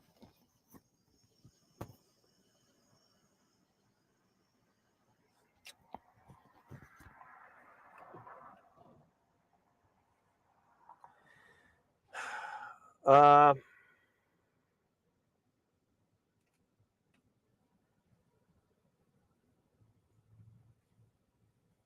right, so I'm gonna drop the microphone for a second so I can make a quick phone call. Anyone have any information? Hit me up on social media, the chat here on YouTube.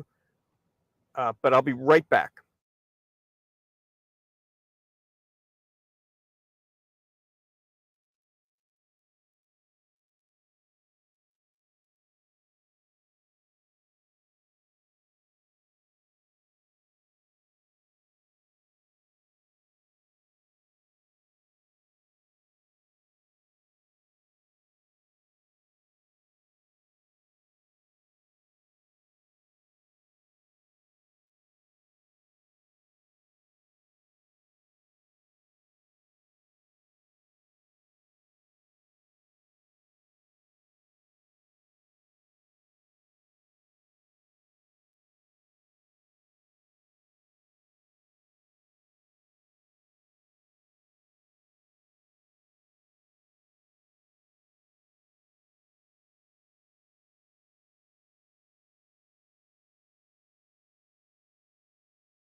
All right, all right, guys.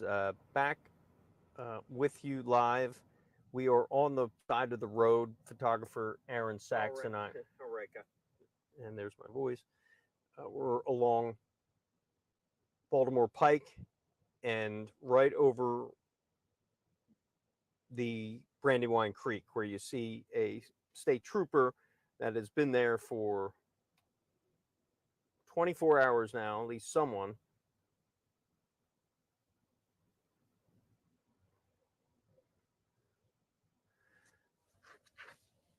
His job is to look over the banks of the Delaware River and for any sign of Danelo Cavalcante.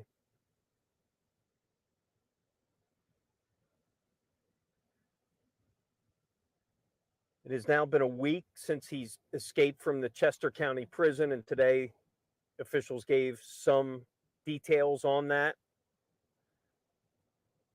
How he escaped in much the same way as another inmate back in May, the very same location, the same way to get out.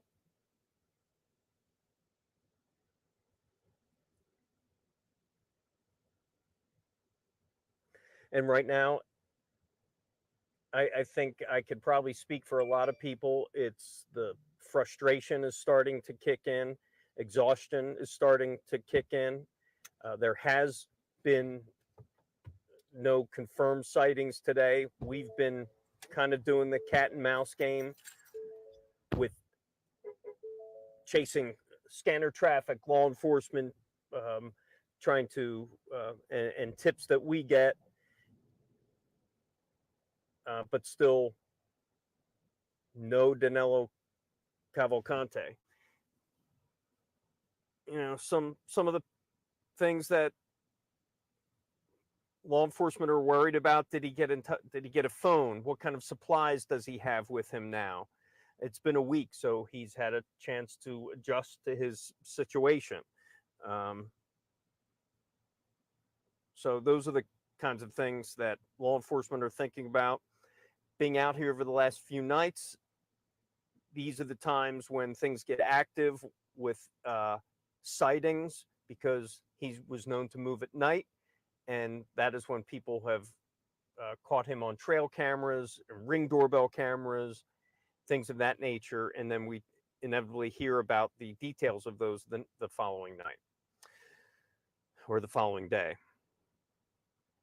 So we're here, you know, the whole point of this live stream is it's not something we normally do in our daily news coverage. Normally we were concentrating on, you know, gathering the news for our 10 o'clock news, but this is a unique situation. This is a fluid, nonstop kind of developing story. So we felt the need to be on with you as much as possible, not just to give you the details, but just kind of to be here with you, because a lot of people are, especially who live in this area, really, really uptight, anxious, frustrated, scared.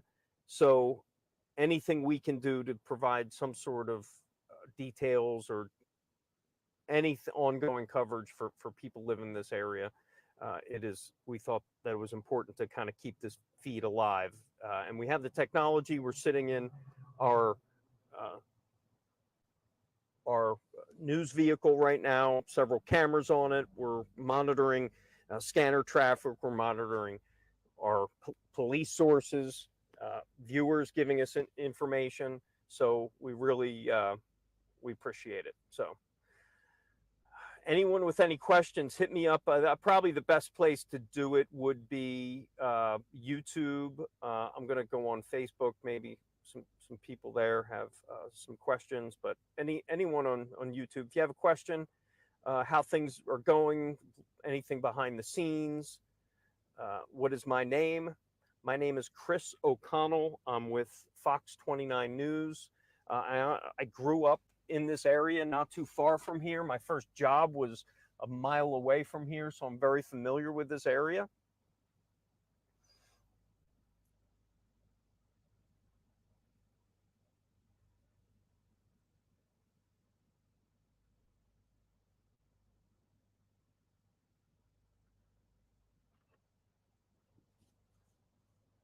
Does he have any relatives in this area? We did learn that today. He does have family, and we were told associates. Not sure. But yes, he does have people nearby. and we could only assume, not only assume, but we know that police are in touch with his family. I'm sure tracking close to the family just in case Danelo Cavalcante shows up to one of his family members.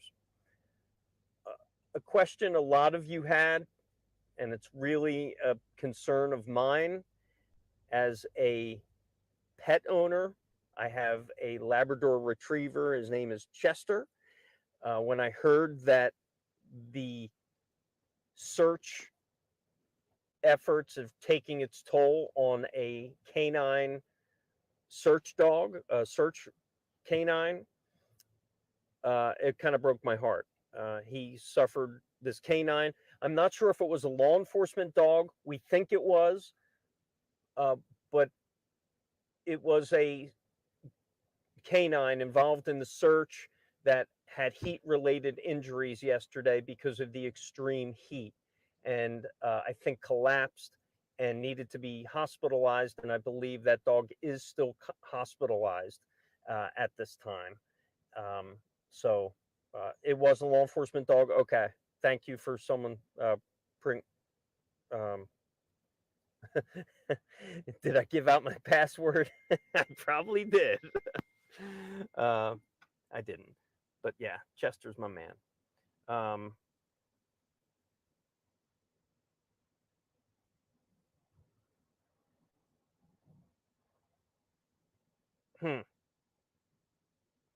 Just got a text from one of my law enforcement contacts. Interesting. That's would you be comfortable, the person who just texted me, would you be comfortable with me mentioning that? Text me back, let me know. So yeah, a police canine involved in it. We don't know the name of the canine. It was a law enforcement, according to you guys. So hopefully we could show, show you an update. And who was asking? You want a picture of Chester? Maybe I can. Maybe I can show you a picture of Chester.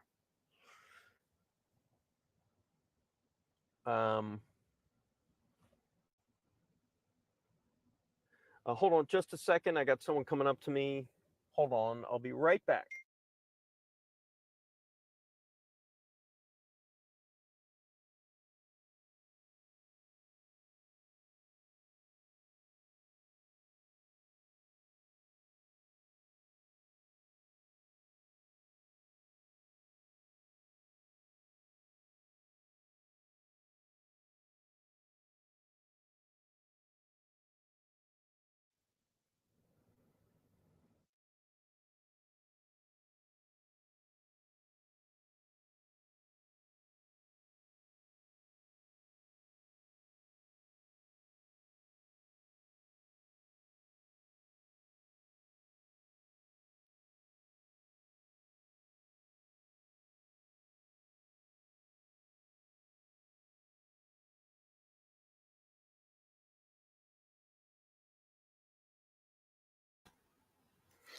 I wonder if they've got any idea at all where this guy could be. Everywhere I look, it's basically the same. That is scary.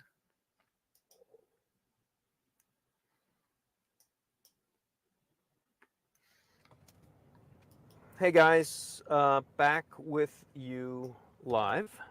We are about to move because we just got a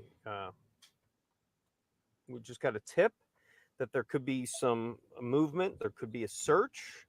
I'm not going to tell you where at this point for a number of reasons. I was told that I was asked not to. So we're going to go check it out. You're going to come with me, and then I'll kind of figure out where we're at, and I'll tell you what you're doing. In the meantime, since I'm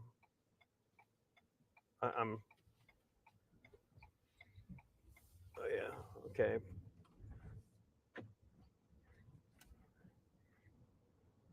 All right, so we are on the road.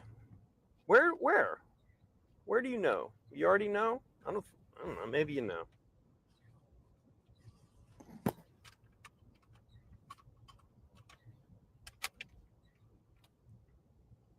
You tell me where you think I'm going. Where do you think I'm going?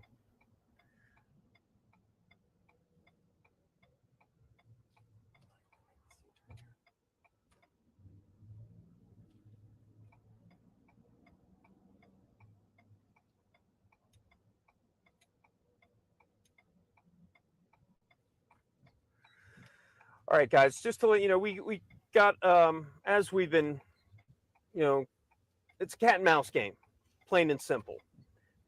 We got a tip that there's something happening nearby, and we're going to go check it out.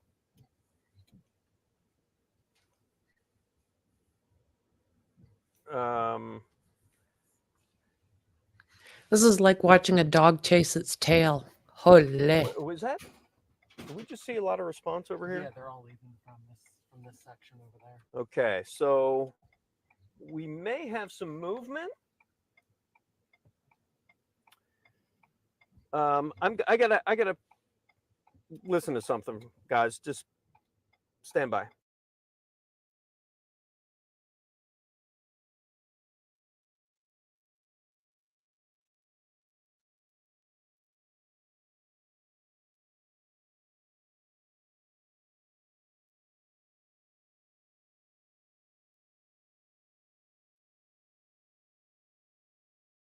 Lordy, lordy.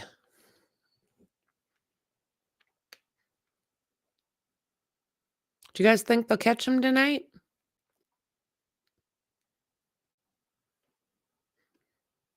It's been a long couple days with this case. Holy, catch this little bugger.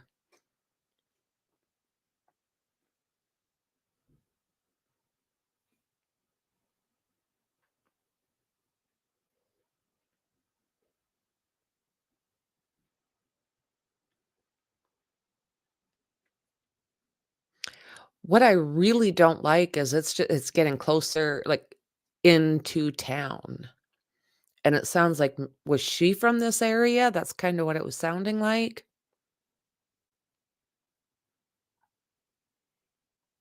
Yes, it would. It would. I just ordered some Chinese food, so I'm gonna buckle in and just about got all my little critters fed and watered. Dogs are behaving. Now let's catch us a bad guy.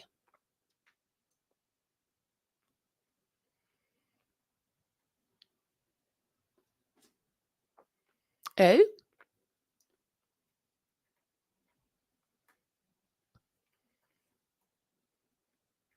Hmm.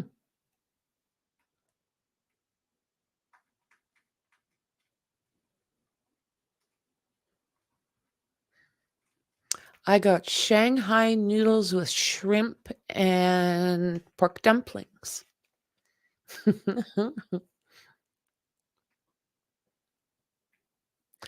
I don't know the cross streets that they're going to now. They just keep changing them.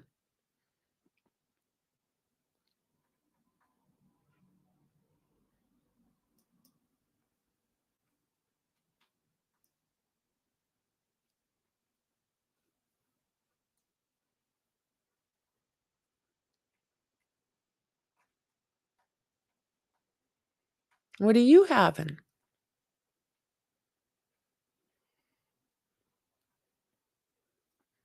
What you guys having?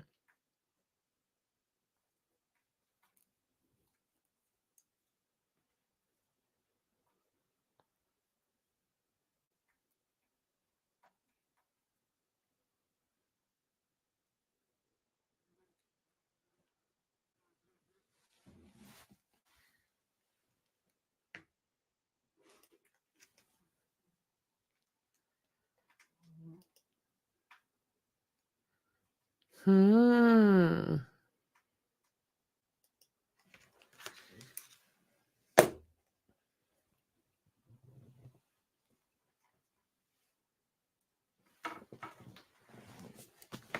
All right. Sorry, guys. I was. Yeah, yes. I was making a call and trying to find a little bit of information. I'll tell you a little bit where we're going. If you remember last night, there was a confirmed sighting Yummy, yummy. at about, I don't know, 7 o'clock or so at Ooh, Chandler yummy, yummy. Road, about a mile north of Route 1 near the Chad's Ford Winery.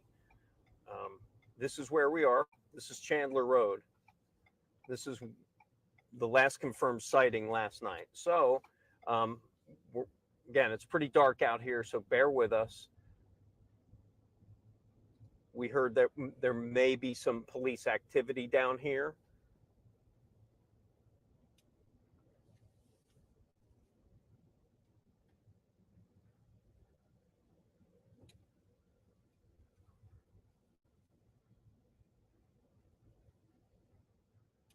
Nicole, have they checked cemeteries? I do know that they were in a cemetery checking. You have to think that, again, I know they're really looking at unoccupied structures, places like, you know, if they know someone is not home, away, if they know a swim club or a cemetery like you were talking about, those are the kinds of things that they look for and search for. So we're giving you an idea of we're in the search zone, folks. This is in the thick, really in the middle of the search zone. And you can see how dark is, you can just see how just dark and wooded it is.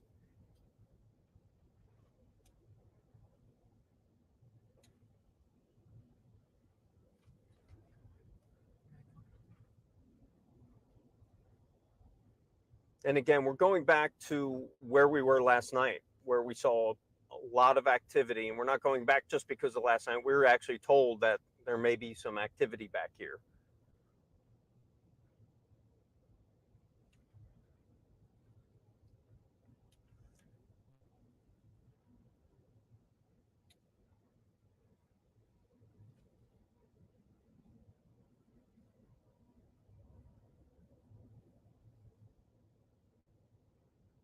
There's no helicopters above, I can tell you that.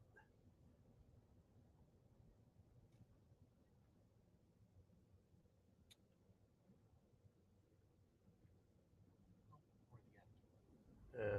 Okay. Well, actually, this is where we were last night, right? We just passed. Yeah. Okay. So we just followed a tip that ended up to be nothing. No law enforcement, no anything. So we're gonna probably head back to like the Baltimore Pike area. We are within 100 yards of the last known sighting of Danelo Cavalcante last night. Hold on, I gotta answer a phone. I got someone calling me. Hold on.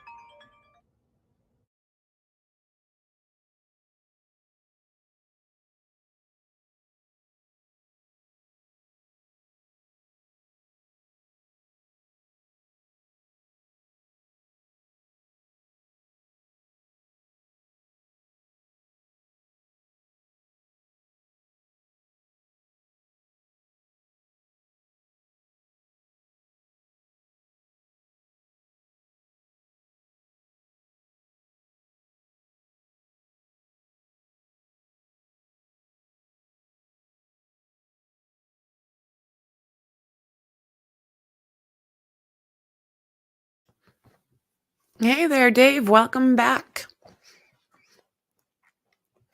We're still driving the back roads here. This is about the best I can find as far as clarity. But I am looking just to see, you never know. Let's get this bad guy.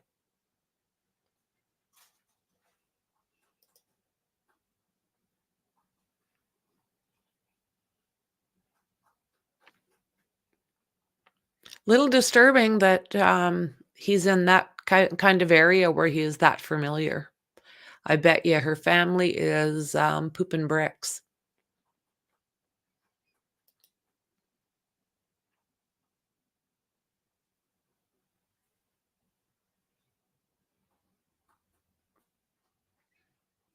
What if something just jumped out in the middle of him? Ah!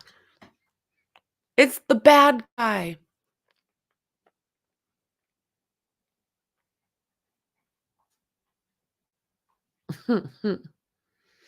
Okay, what you guys doing? Creeping the neighbors?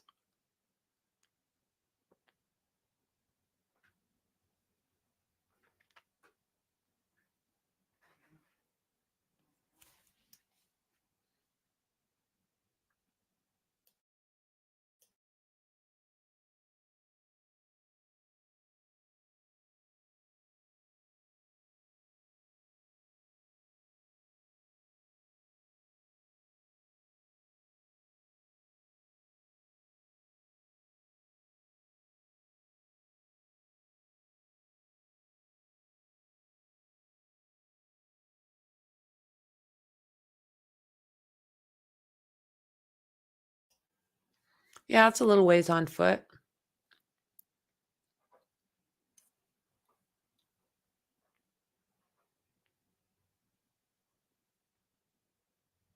What are these guys doing? Is that like private property?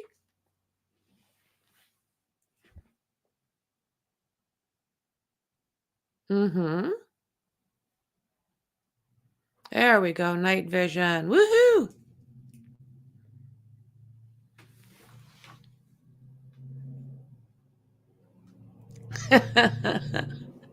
Sounds great, Wolfie. Good to see you.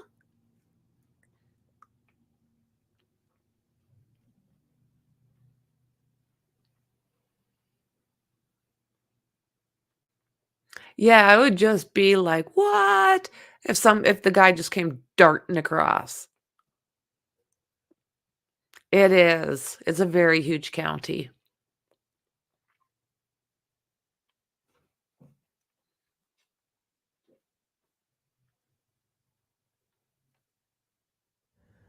Okay, so we're back.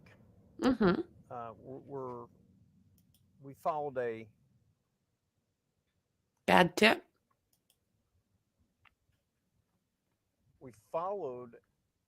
a tip that brought us back to the original confirmed sighting of Danelo Cavalcante last night. Exactly, Personal Wolfie. contact of ours, they Exactly. said you should go up there. We saw some police.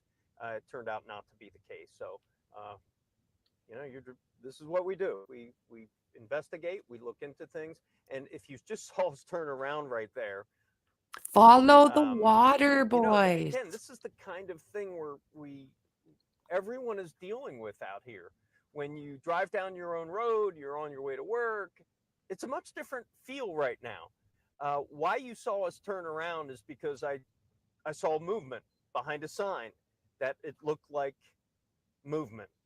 And for the first time, I got a little, could this be something? Well, we turned around, asked my videographer, Aaron Sachs, to turn around, and we flipped our big lights on. I don't know if you saw, and there was movement behind the sign. It was a horse, though. Again, you're on edge. You're constantly looking for things that you think may be there. Paranoia will destroy ya. This is the terrain. This is the conditions that law enforcement are going through right now. They're a lot safer than you are, mister. And when it comes to searching, like a nighttime search like this, you can't just go out in the woods. You can't just blindly go out. That does you no good. Unless you have tips, unless you have infrared, unless you have real information, good leads where he may be, you're not going out here in the woods all night long. So earlier, if you were with us, we were at the Unionville Community Center, where that is the staging area for hundreds of law enforcement people from all over Maryland, Delaware, all across Pennsylvania, Harrisburg. We also saw some communication trailers there, like Verizon. So you could only assume that they're trying to use any kind of technology, data, as much as, and I will say cell service out here isn't that great. So maybe that be a reason why Verizon was brought in for a mobile kind of thing. All right, I'm going to go to some of your questions now. The reward was increased to $20,000 today. Are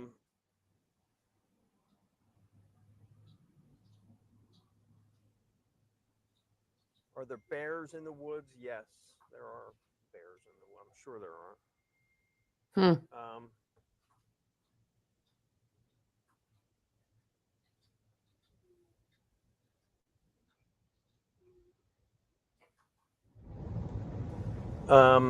Can you hear me better now? I guess maybe. Whoa.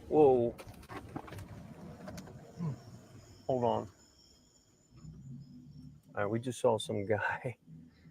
We just saw some guy. Do you want to? I don't know. I might want to talk to him.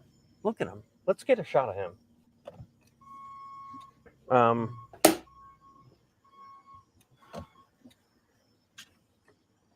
So we just saw a gentleman, again, with the human element of what's going on. This guy, He's walking around. let's get a video of him, but you know what he's doing. Yeah.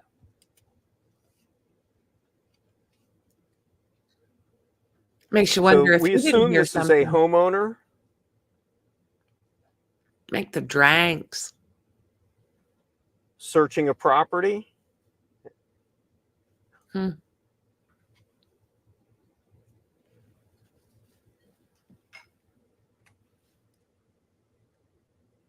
he have a weapon?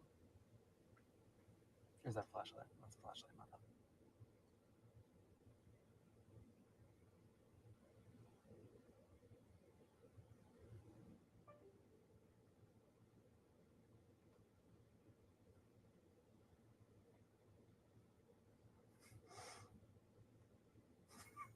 Where'd he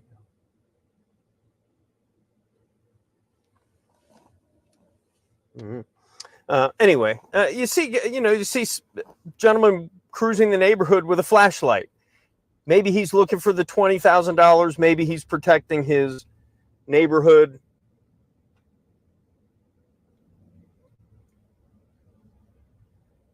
But again, it's what the kind of thing that's going on after. Yeah, we waved to him, by the way. I think he knew who we were. Plus, we're in a very large truck, so I don't think he was scared. I don't think he.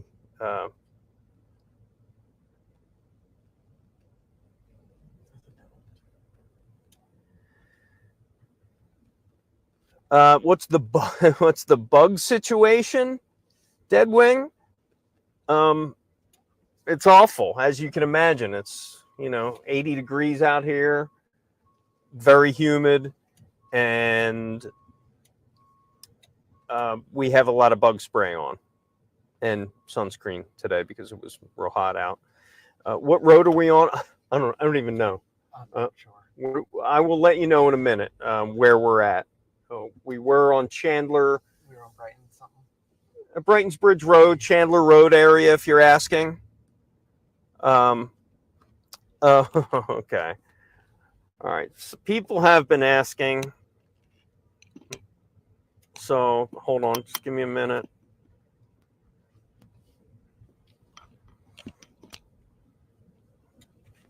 Phillies won, right? Did they win? Did they? I don't know. I think so.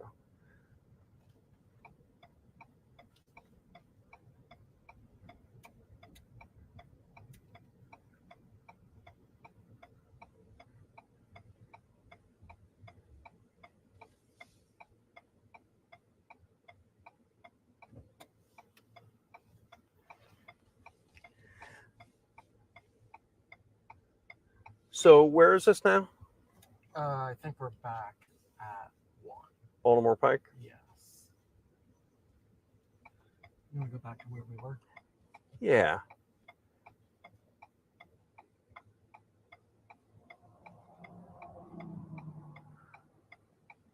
Okay, so a few of you have asked since I brought up my dog Chester.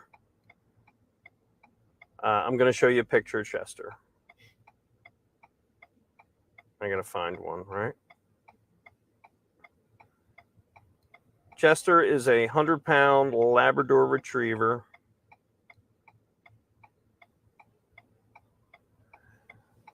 All right, let's see if I can punch this camera up.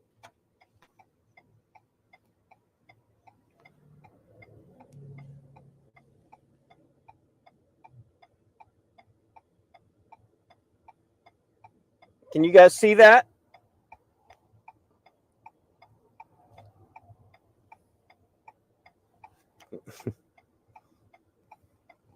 That's my dog Chester. And the reason why I and thank you for asking for Chester. He's my man. And the reason why I brought Chester up, because let me reiterate, there was a law enforcement canine who was injured yesterday because of the heat and heat exhaustion. And that canine is hospitalized still at this point. So, you know, as a dog lover, and I know a lot of you are as well, a lot of you were asking about. I don't know the name of the dog. We think it's a bloodhound. We know most search dogs for human are bloodhounds. So again, we will try to get the name. A lot of people have been asking about the name of that dog. So we really hope that dog's doing okay. So hope you enjoyed my pup Chester. So it's 8:28 right now. I got to say it's not as active as it was last night with sightings. As far as we know, we're right now in the we on Baltimore Pike. We're on Baltimore Pike right now, almost to the edge of the search zone. We're coming up now to Brandywine Creek, and you see on the left, you'll see a police officer.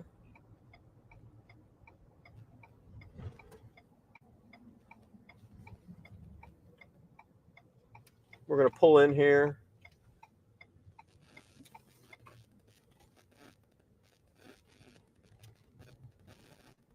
Got to say, my joystick camera skills are getting better.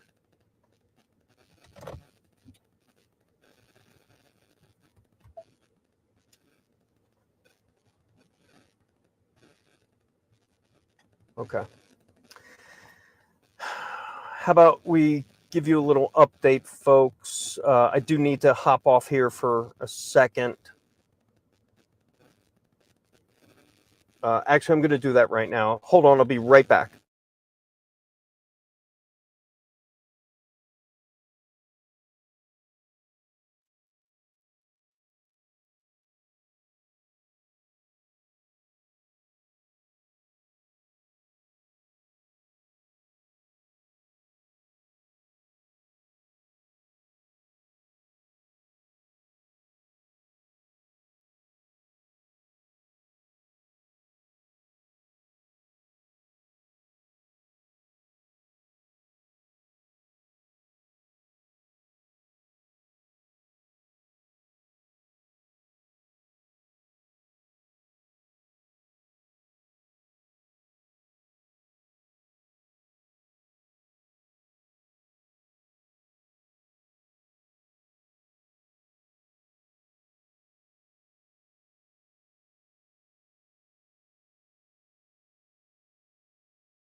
Well, are they going to have any luck anywhere tonight?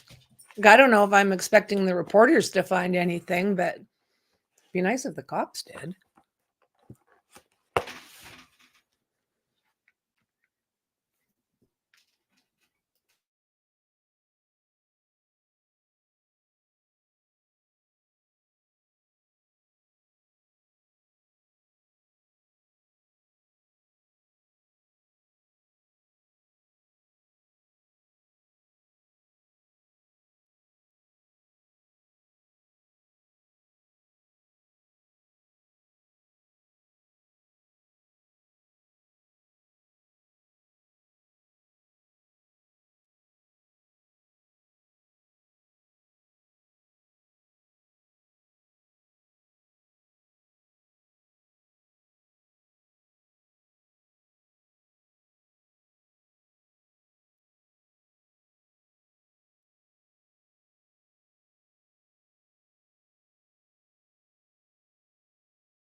I'll stream for a little bit longer, and if it seems like everybody's driving in circles, I'll jump off.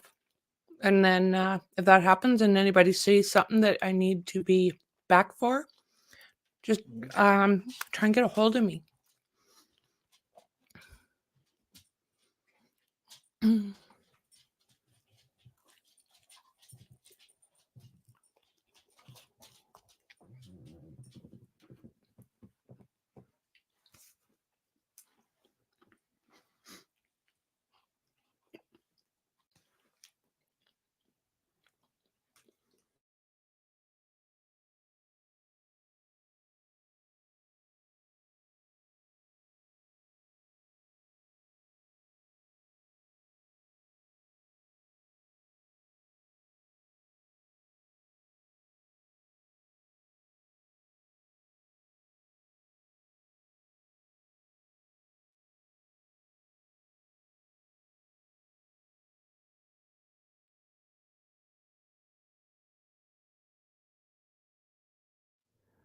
Hello, everyone. I am back.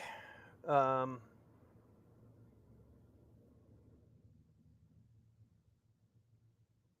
am just trying to listen to scanner traffic right now. We thought I heard a couple things we needed to tune into. So if you hear scanner traffic, please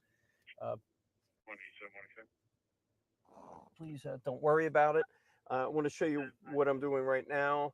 This has been a scene for the last 24 hours or so. This is a critical place where I'm at now. This is the Brandywine Creek. I guess it's south of the search area that they're concentrated in on now. And of course, they're concerned with him leaving this area by way of a creek, by way of a railroad track. So what you're seeing here, let me punch up my other camera.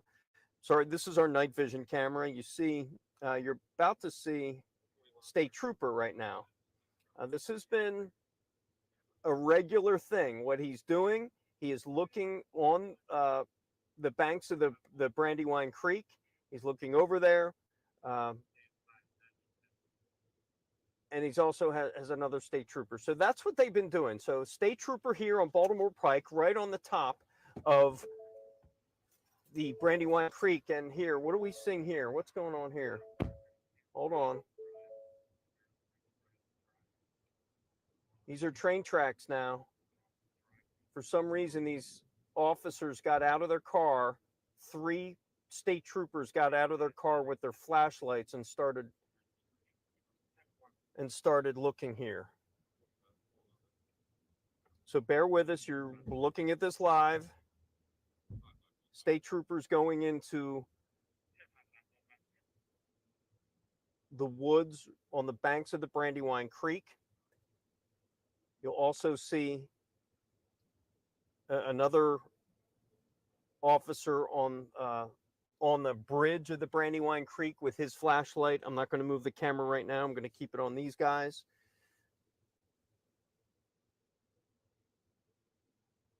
Not sure if they're seeing anything, but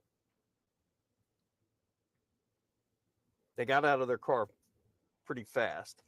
So what right there, if you can probably see, that's railroad tracks.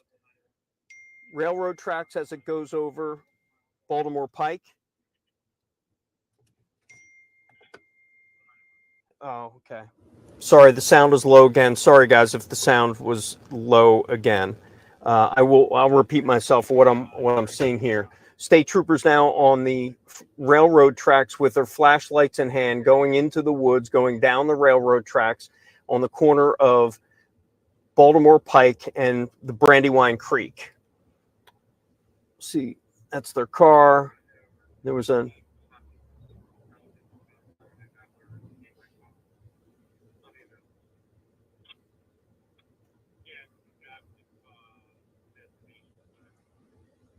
now another state trooper showed up. And now he's positioning.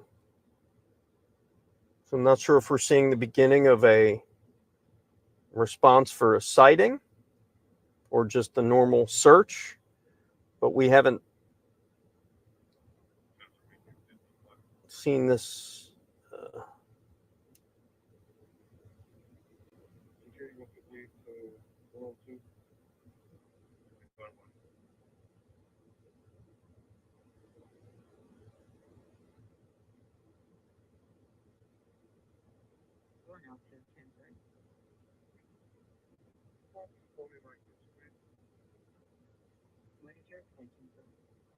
So I also want to reiterate, you may be seeing this in black and white. You probably are.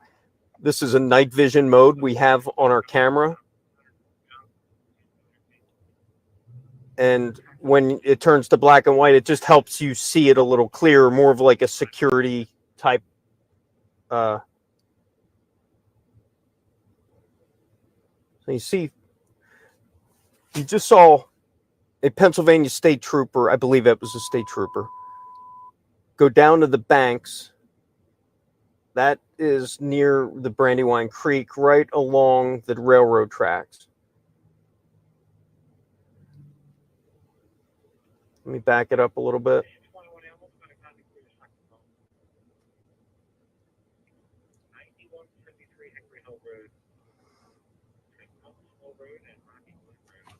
So yeah, someone said it's the perfect place to hide. I tell you, there's a lot of perfect places to hide here.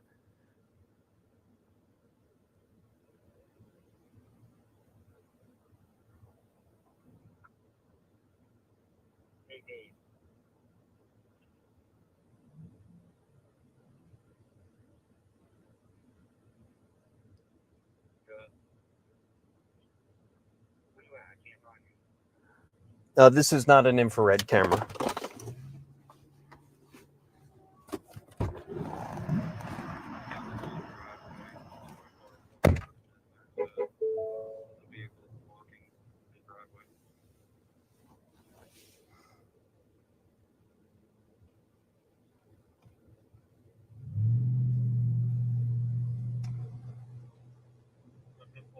Give a shout out to Aaron Sachs, my partner for the last few days.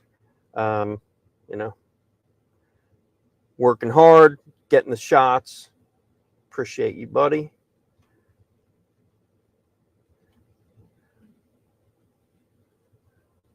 So you're looking at Baltimore Pike right now. Why these two state troopers are here, we don't know, but they showed up and they got out of their vehicles and they started going into the railroad tracks, into the woods there with their flashlights. Been in there for the last couple minutes or so.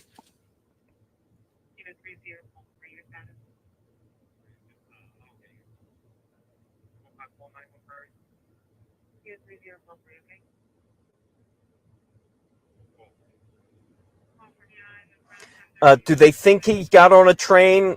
I don't think they think he got on a train, but they certainly are looking at that possibility that if trains come by, which they do, they're going to be looking at that train. Matter of fact, they stopped a few trains and looked them on board, and they also were trailing them by helicopter.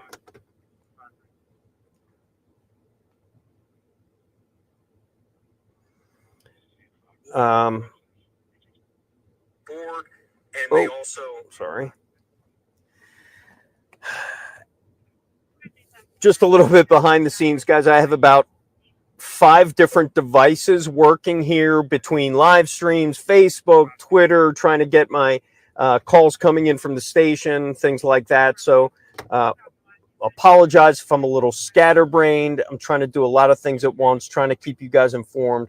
As I told you before, this is not something we do on a regular basis, but we thought a live stream on this was important to bring you guys closer to the scene, closer to the information, real-time information as we are seeing it. The last couple hours, we've been driving around chasing different leads and scenes and tips we've been getting. I say it's not as active as it was last night because we had a one confirmed sighting, and it was a huge response of law enforcement.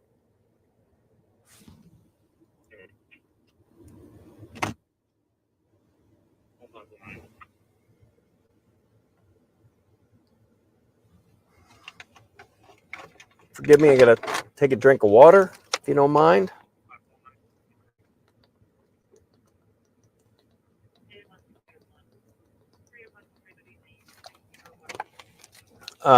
Do mean comments bother me? Of course they bother me. But, you know, I don't read a whole lot of them. So.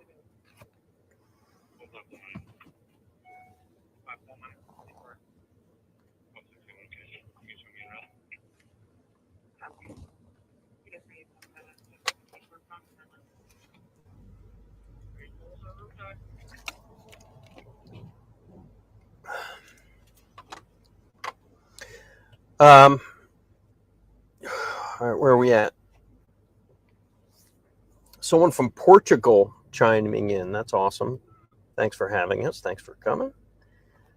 How late will I be staying out? I think about 11:30 or so. I think, depending on what happens, if there's a reason to be out here, we won't go anywhere.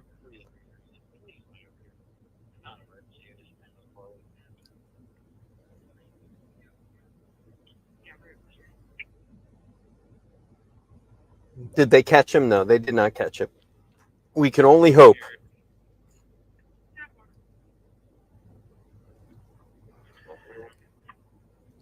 Never mind the negative. Honestly, I haven't seen any negative. Are there negative comments?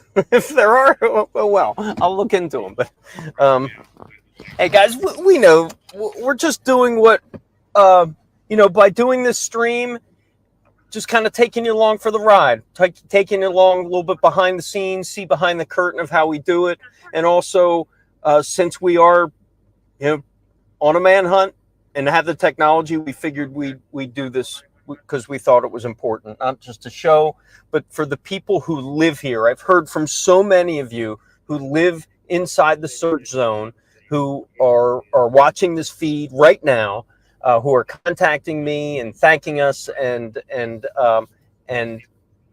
learning all the information, as very little information as they get.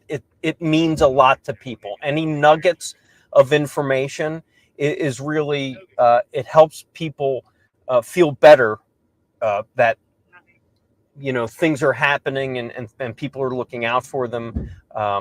So I just feel for the people. I've talked to many who live in the search zone, and I've seen the range of emotions from shock in the beginning to anger. Where's this person to scared that this is a convicted killer to now just tiredness and frustration and just wanting this whole thing to be over because Sound is still low.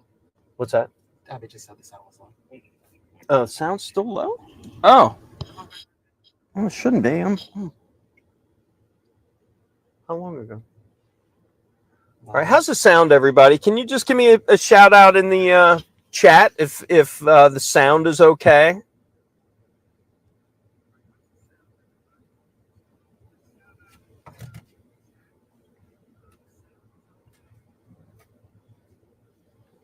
Sounds great. Okay, good.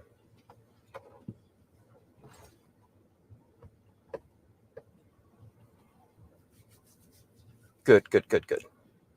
Thank you. Sounds good. Thank you for all the responses. All right.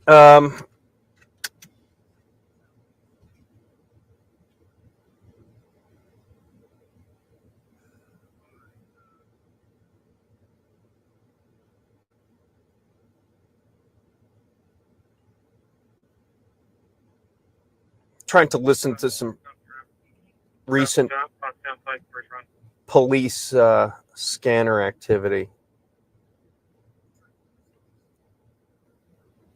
Where am I hearing that? I'm hearing myself. Laptop, I think. 25 volts, okay.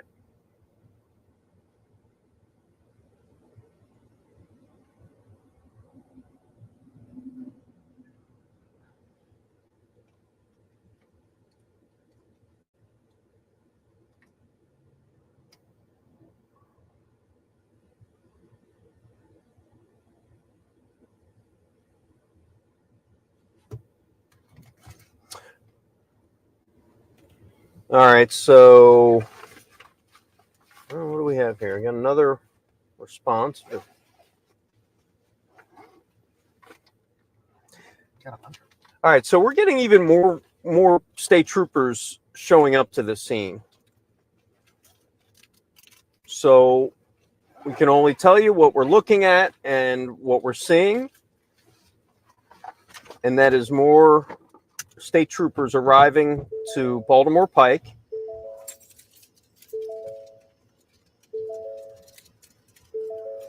To the railroad tracks right along the banks of the Brandywine Creek. So there's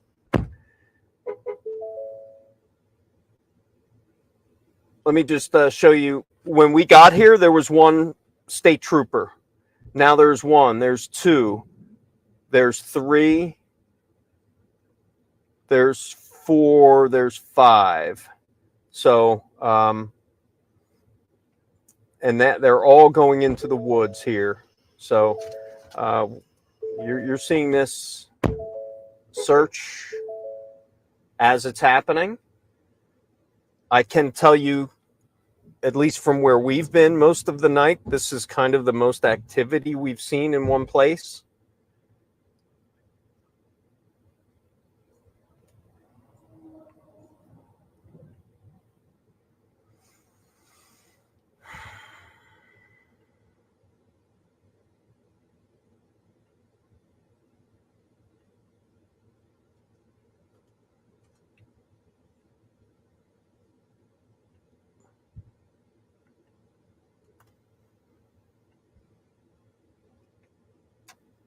Are they? Hey guys, I need to jump out of here for a second. Stand by.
right, guys, I am back. The reason why I had to jump out is because, hold on, let me get my microphone on.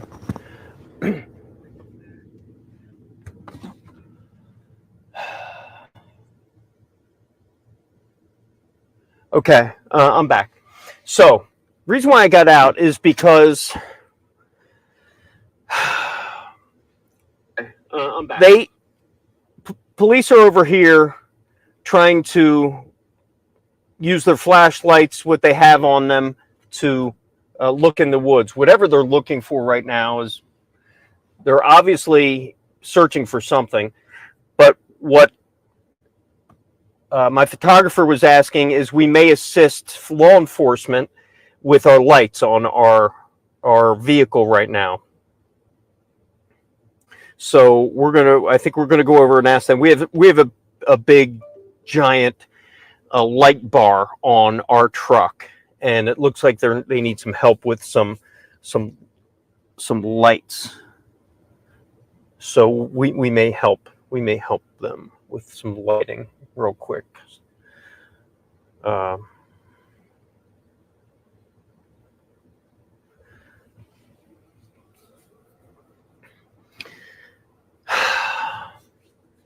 Well, here we go. We're right in the thick of it, folks. Thanks for joining us. Second night in a row, we're here.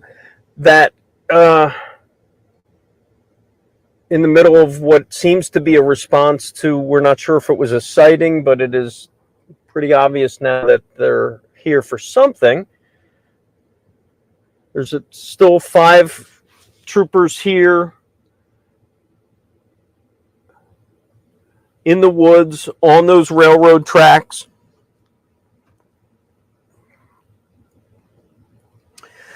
The freight rail line that runs right through the search area is a concern, because that would be a clear path away from law enforcement, away from the search. It's also, when freight trains came by here earlier, state troopers stopped. They literally got on the train.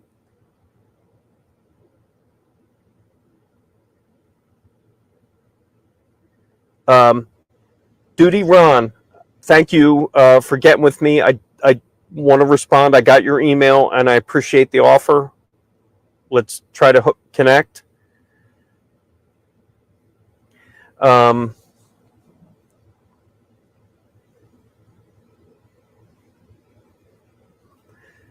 What is also here, let me give you a little bit more perspective here. So what you're seeing right there is, in the middle of your screen is the railroad tracks, a freight line that runs east-west. I believe it's east-west.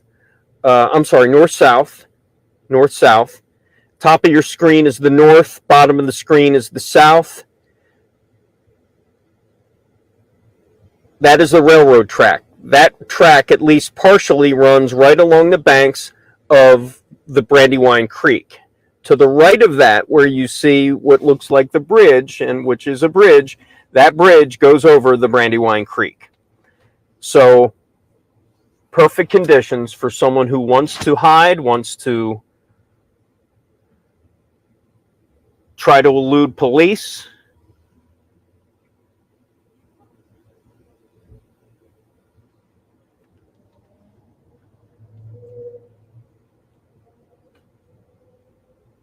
Yeah, what they're looking for, I don't know, but it's obviously there's a reason why police are back in the woods. I wish I could kind of take you back there a little deeper, but I'm going to let them do their jobs. You know, part of the logistical challenges we have when doing something like this, we have to keep ourselves safe. We have to keep away from law enforcement, being able to do their jobs. We want to get close enough to give you the story as close and as legally as possible without going through police lines, and also technologically being able to, you know, bring you information the way we can bring it. So, and excuse us if it's a little raw. This is a an ongoing, quickly developing story. So we're kind of taking you along for the ride for this. So thanks for bearing with us in all this. This is, live TV as it happens.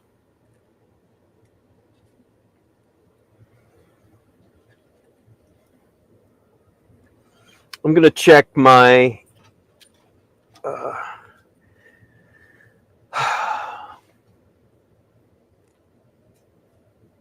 gonna check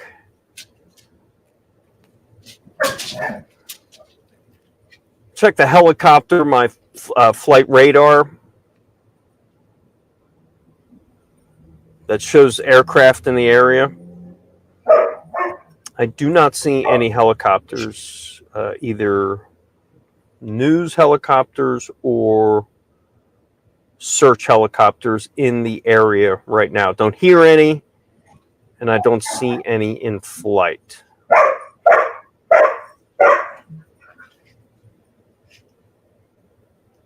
I will keep my eye out on that one as well.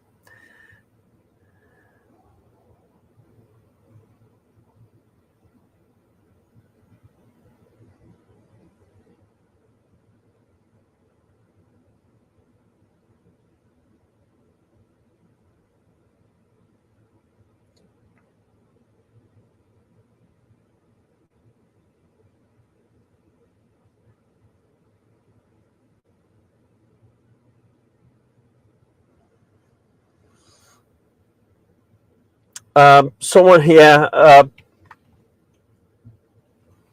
asking about the condition of the canine, the law enforcement canine that was injured. I'm sorry, we don't have the latest on that.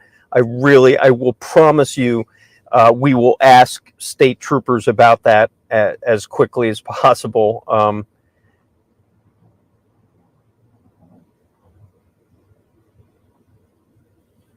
And we actually did ask. They were talking about bringing our live truck since we have some lights. We did ask them just now, and they said no, not right now. But we're on standby if they need our lights to light up this little area where they're searching right here. Once again, we're along Baltimore Pike, right over that is the Brandywine Creek right there. As a matter of fact, there were police officers called to the Brandywine Creek, the creek itself today because of some people, but it just happened to be kids playing in the creek. They thought there might have been a sighting.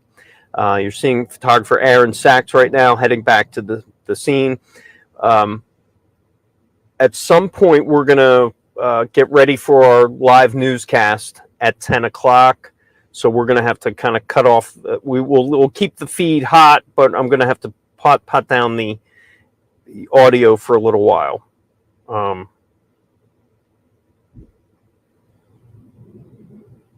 And we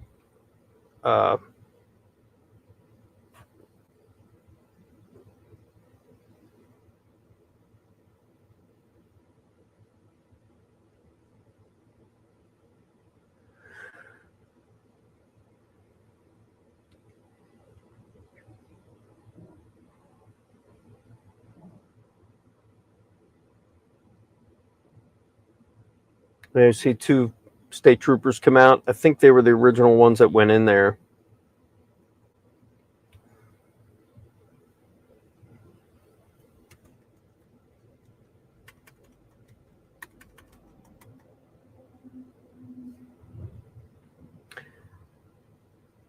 And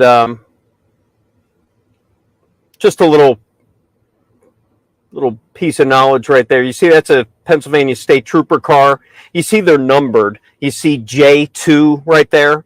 That J signifies Troop J. Each state trooper are connected to a troop. There's, I believe, Troop K in Philly. There's and Troop J is Lancaster. So they're bringing state troopers down from Lancaster. That officer right there most likely is from the Lancaster Troop J.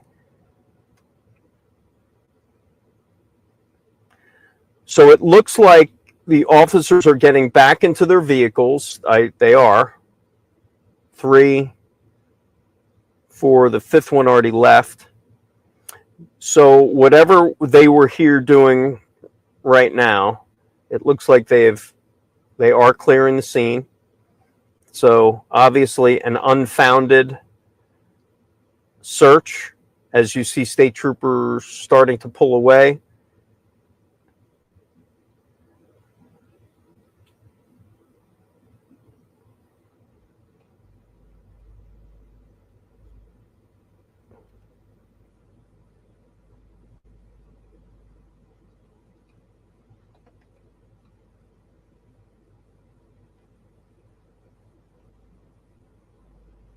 You see troopers, they've been doing this at night throughout the last few nights along the Brandywine Creek with their flashlights. You see the heavy mosquitoes, I'm sure, troopers dealing with. The bug situation is just nasty out here, as you can imagine.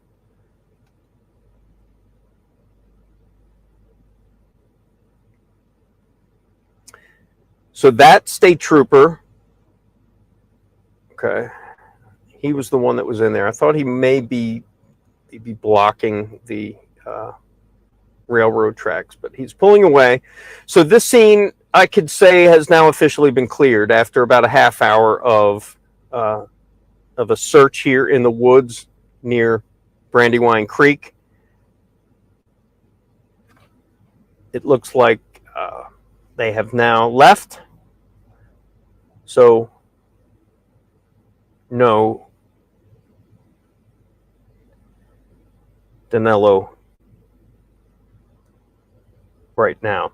All right, where are we at? I got some time for a few questions. Anyone got some questions? Let me back it up a little bit.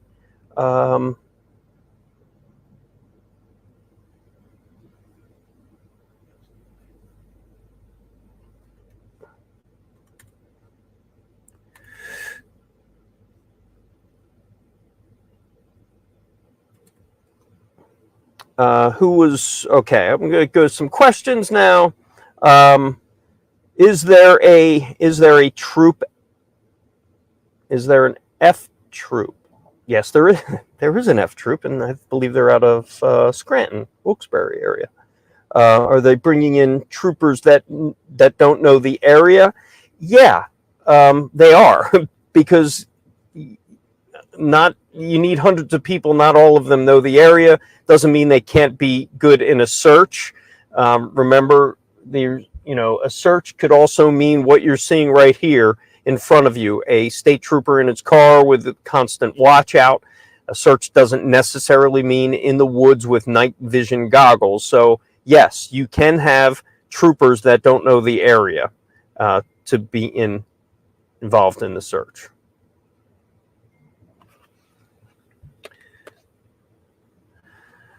I have a very important phone call right now I have to take, so hold on.